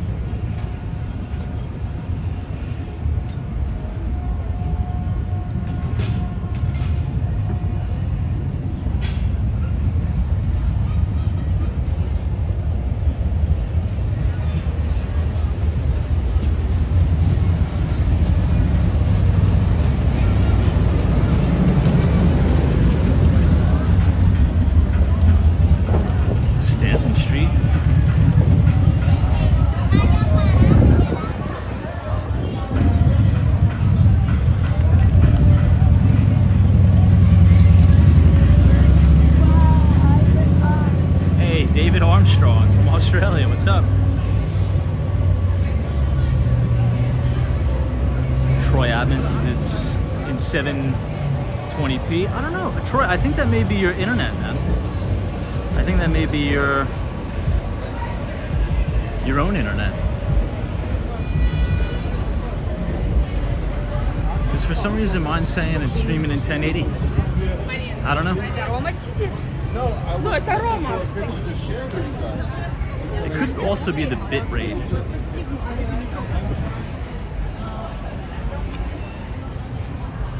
I guess anything's possible. This is Ludlow Street that we're coming up on.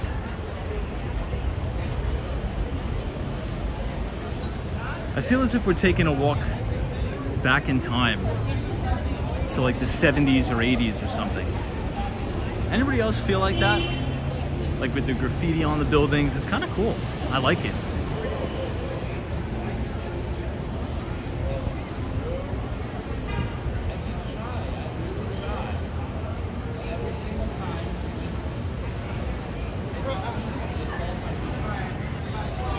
Lots of nightlife on the Lower East Side.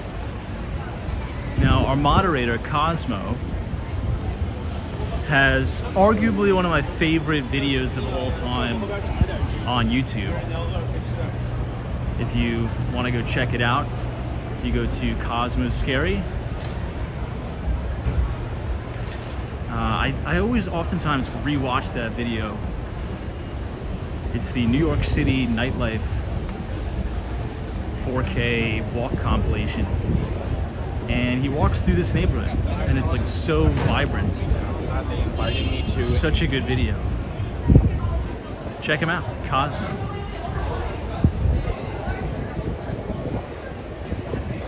This is the Hotel Ludlow.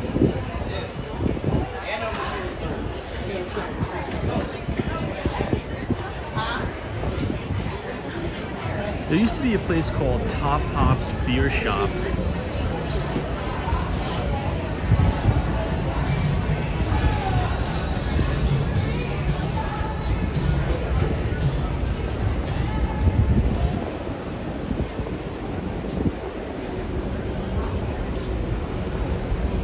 Look at these apartments.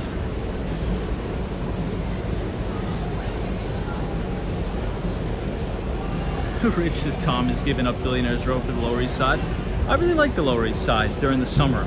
I mean, the winter, this place is it's not fun because not a lot of people are walking around, but it's really fun in the summer.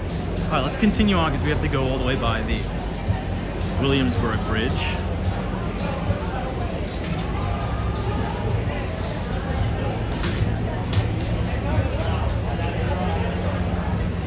Look at this Italian restaurant slash cocktail lounge.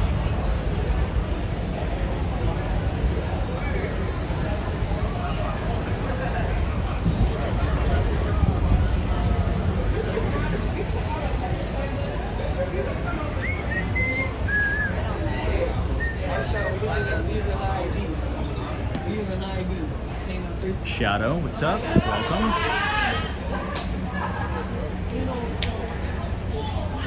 Colton, do you spend a lot of time around here?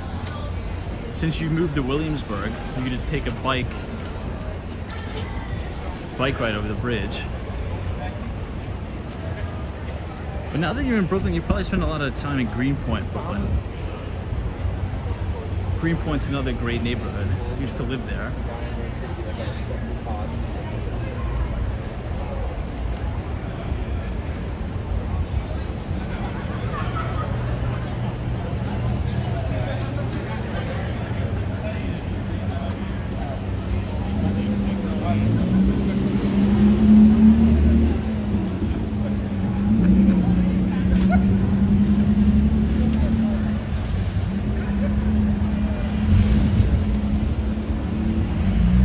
Get back on the main avenue and head down. Now, before on the live stream, I've said that the worst McDonald's used to be closed down. Used to be right next to the Comedy Cellar. I'd like to rephrase that. There is this absolute horror show of a McDonald's that we're about to go past tonight, which is like the breeding ground for all things.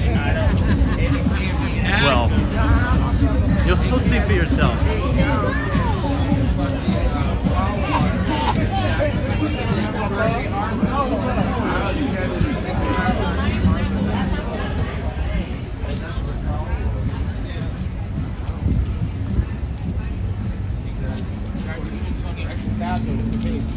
Yeah, stop by right.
Alright, we got one more block to go.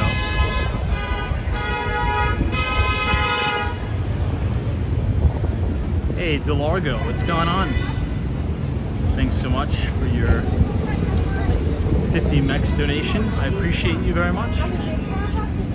Hopefully things are going well with you and that you are having a very profitable year, as I'm sure you are. It's been a blessing for all of us this year, for sure. It's been a very good year. So, hope the same for you.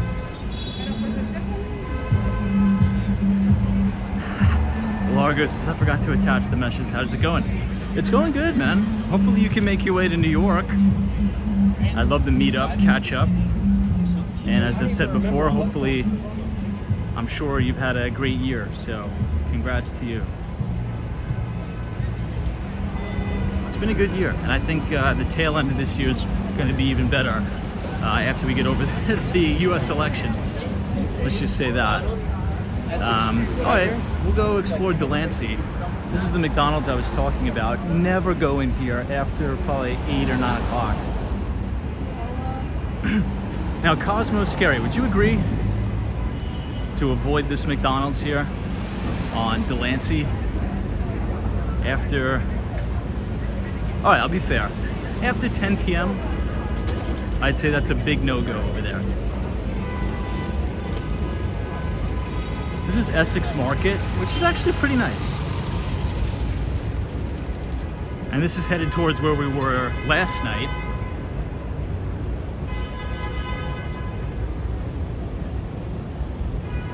Which is the Williamsburg Bridge. Now, even though, you know, Lower East Side, Essex, Delancey, it seems kind of grungy and kind of nasty, it is quite fun. It really is. It's a really, really fun neighborhood.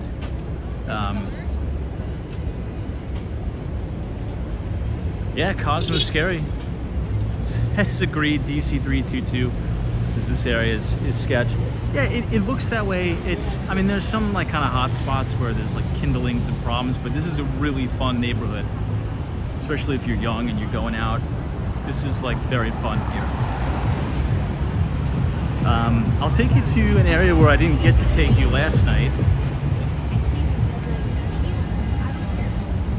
which is just to the left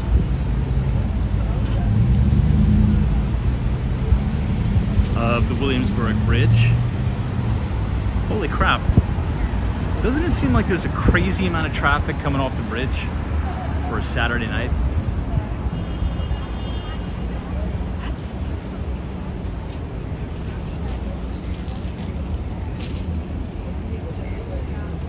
I wonder if they'll put a congestion pricing camera here. Never know. Troy Atlas, is this just me or does New York City seem like a place for people in their 20s? And that's about it. It kind of just feel like that at night. If you walk the Upper East Side, it feels completely different, trust me. Upper East Side is very, very quiet. It's like a totally different world. But these are all new developments. Number 1 and number 2. This is actually called Essex Crossing. That's the name of this new development.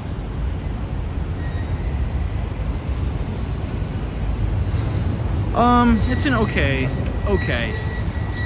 development.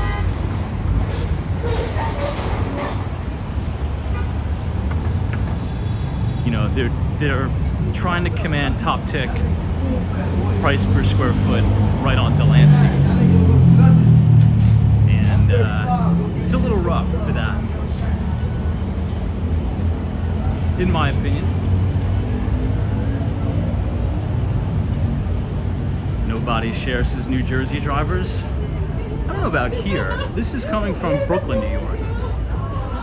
So all these drivers, for the most part, are coming off the bridge from Williamsburg, Brooklyn. So like if you walk over here, this is where that main steakhouse is, and you could walk all the way here and go back into the main area of Soho and NoMa. Peter Luger's Steakhouse. It's the one that I was trying to think of.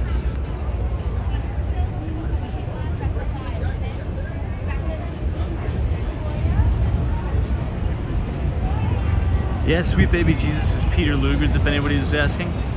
Now, Sweet Baby Jesus, great username, by the way. I'll give you a 10 out of 10 for that. But I want to know your take on Peter Luger's. What do you think?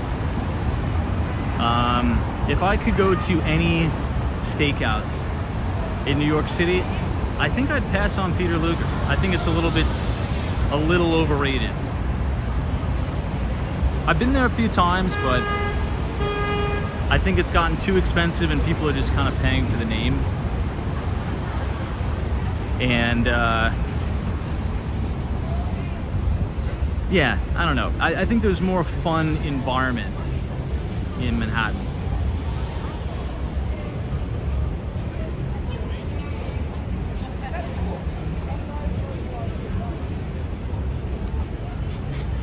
Del Frisco's, Sparks. What's another one? There's another really good steakhouse I'm thinking of. It's not Sparks. I already said Sparks.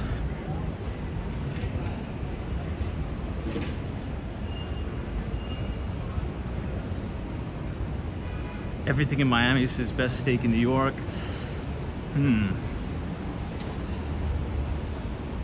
See, now it's an interesting question because I think I rate steakhouses. Yeah, everything in Miami says Keen's. Keen's is very good. Solo Flyers. I knew everybody was gonna say Keen's. I knew that already. It's so funny.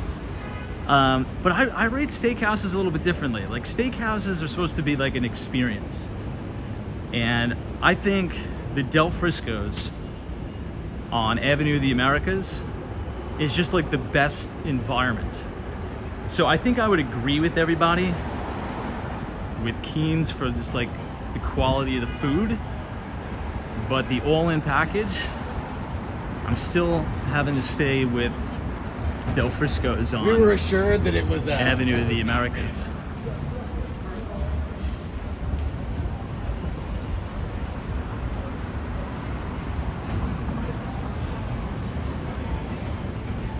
Mr. Bagman says Del Frisco's is one of my favorites in New York. Yeah, especially if you can sit upstairs. There's 2 floors, 2 stories. This is Clinton Street, by the way.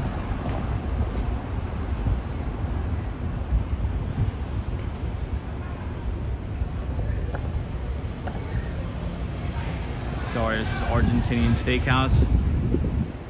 There's a really good one in Brickell, Miami, as well as Sunny Isles Beach. I'm just blanking on the name, but those are probably the best. That's probably the best Argentinian steak I've had, is that spot right in Brickell, and there's an additional location in Sunny Isles. Oh, Delmonico's, that just reopened.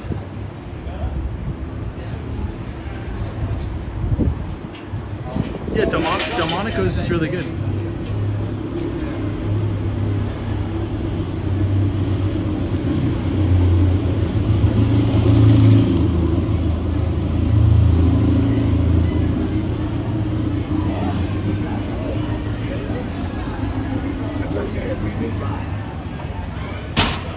So we have a interesting listing just off to the right here.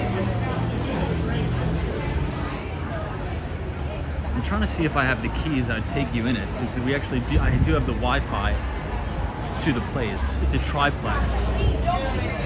If I have the keys, we'll go in. If I don't have the keys, no cigar. Let me look for them. Hold on.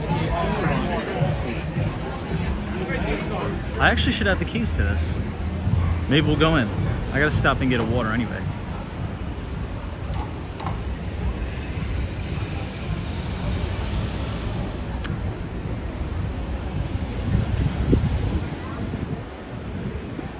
I think the one time I pull them out of my bag.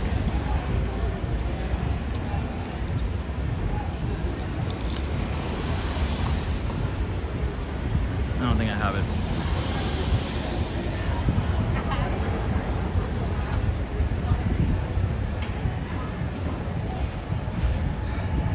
All of my walking is giving you a ferocious appetite. It's giving me a ferocious appetite too.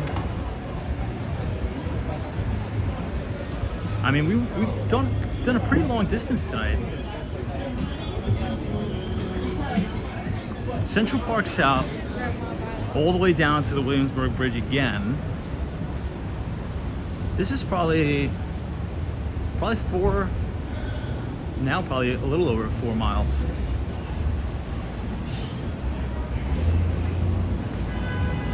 Troy Adams is, when do we get a new apartment showing video? I like those. I've in the works, and we have a lot of really nice ones coming. Our team just landed a really cool listing at Beekman, 5 Beekman. If you watch the show, I keep forgetting the name of the show, Gossip Girl.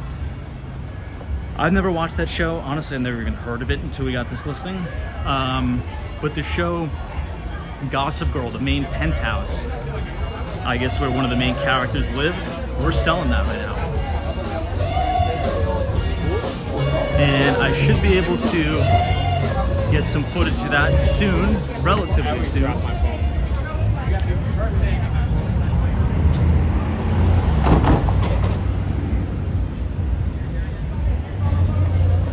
Okay, let's cross here.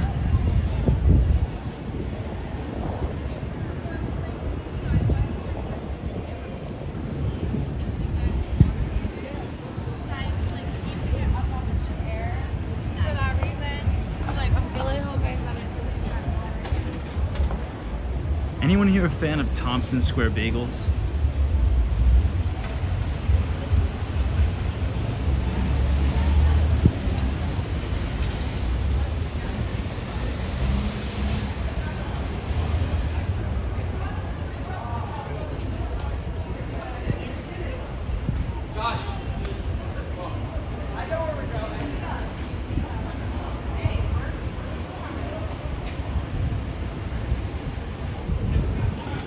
If you guys are enjoying the live stream so far tonight, feel free to leave a like on the video and click the subscribe button if you're new.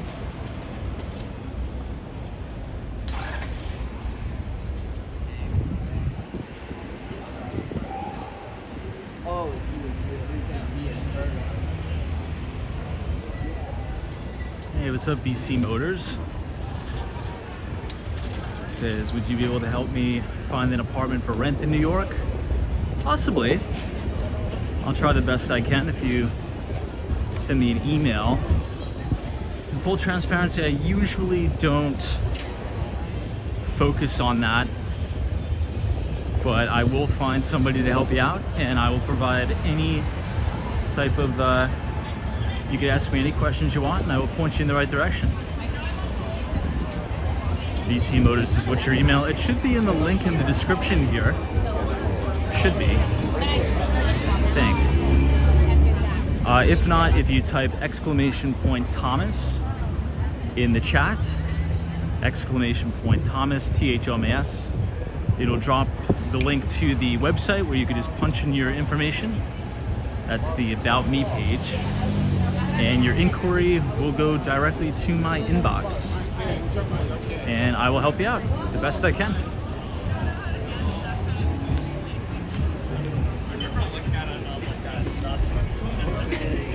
But it's good news that you're moving to New York. We're happy to hear that. I remember last time we spoke, you were kind of in between Miami, New York. You weren't just quite too sure which one you wanted to pick. But I'm glad you decided on New York.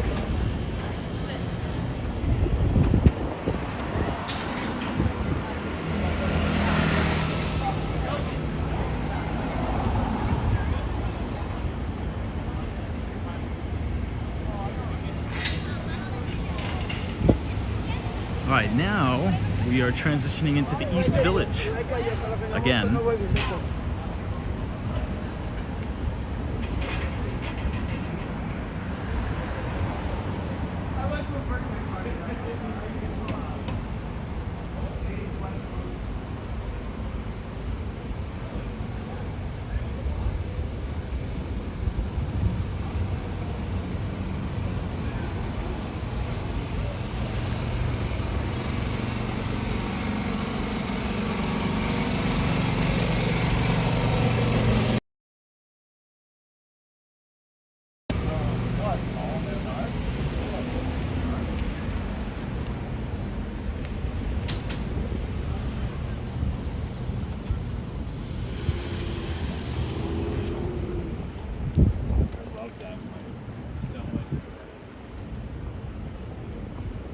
Cool how we can transition from quiet to crazy nightlife to quiet again.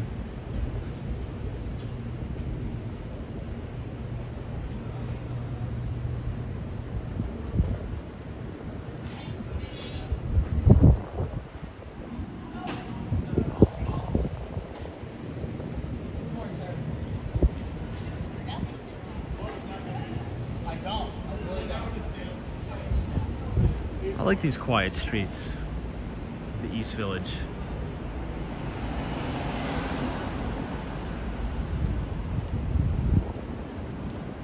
Jack Jackson's like, this is more ideal, for sure. I don't know how people live right on Delancey. I mean, it's a great area for going out and having a good time, but man, I don't know if I could live there. It's definitely not a place for living. More of a place for just going out with your friends, you know?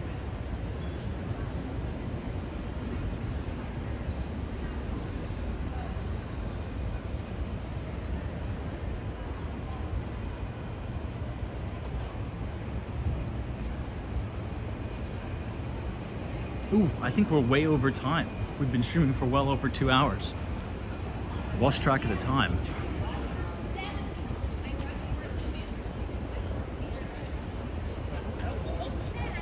Man, that 2.5 hours flew by.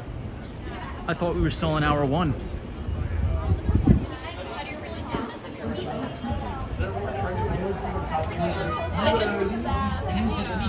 I feel like you wake up early. I mean, they slippery placards.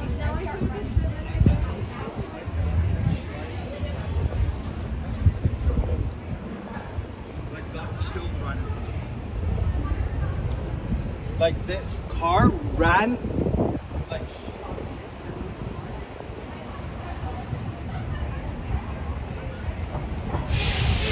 All right, let's bang another left, and then we'll go back up. Hey, Western Mass Dave, thank you so much for your generosity. Appreciate your $20 donation. This is Tom, share coffee with your dad this Sunday. Oh, love these Saturday walks, my friend. Thank you so much, Dave. God bless. Happy Father's Day to you too. I will. I definitely will. Appreciate the support. Yeah, Saturday nights are fun. Especially in the summer, it's kind of moseying around. Checking out the nightlife. But thank you, Dave, the one and only Western Mass. You know what, let me actually go back down to Essex, because I'll probably get the train. I don't know if I have it in me to walk back to Central Park South. We've definitely been getting into miles. Probably over, between what I've walked earlier today and throughout the broadcast, I think we may have probably done like 18 today, because I filmed some standalone videos earlier. So I don't know if I have another 5 miles in me. But this was cool. I'm glad we came down here. I looking at all the nightlife, all the young crowd having a good time.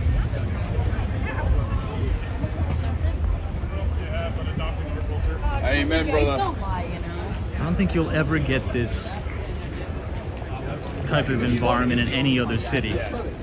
I love Miami, but you don't get this environment in Miami.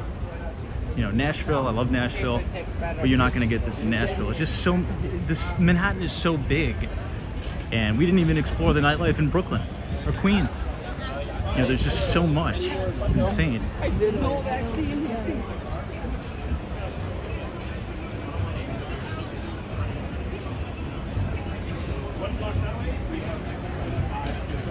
All right, everybody. Well, it was good talking with all of you. I think you are all spectacular individuals. Thank you all for joining us tonight, and we will see you all tomorrow for our Sunday night market outlook stream. We're going to be talking about the day-to-day events that are going to be happening this week ahead on Wall Street. So please be sure to subscribe and join us again here tomorrow at 8:45 live from Manhattan. So Michelle Henry, appreciate it. T-Cal, Mohammed, Sommer N, Colton Manning, Funfeed, DC322, all of our moderators, Joe C, Mr. Bagman, Paul McNeely, Sally, thank you so much. Dario, Tatted T. Happy Father's Day, everybody. God bless all the fathers out there. Western Mass Dave, Vivian Francesca. Thank you so much. Good night and good luck. Be well. And we will see you all right back here tomorrow to wrap up, or I should say to preface, the week ahead on Wall Street. Take care. God bless America. See all of you beautiful people tomorrow.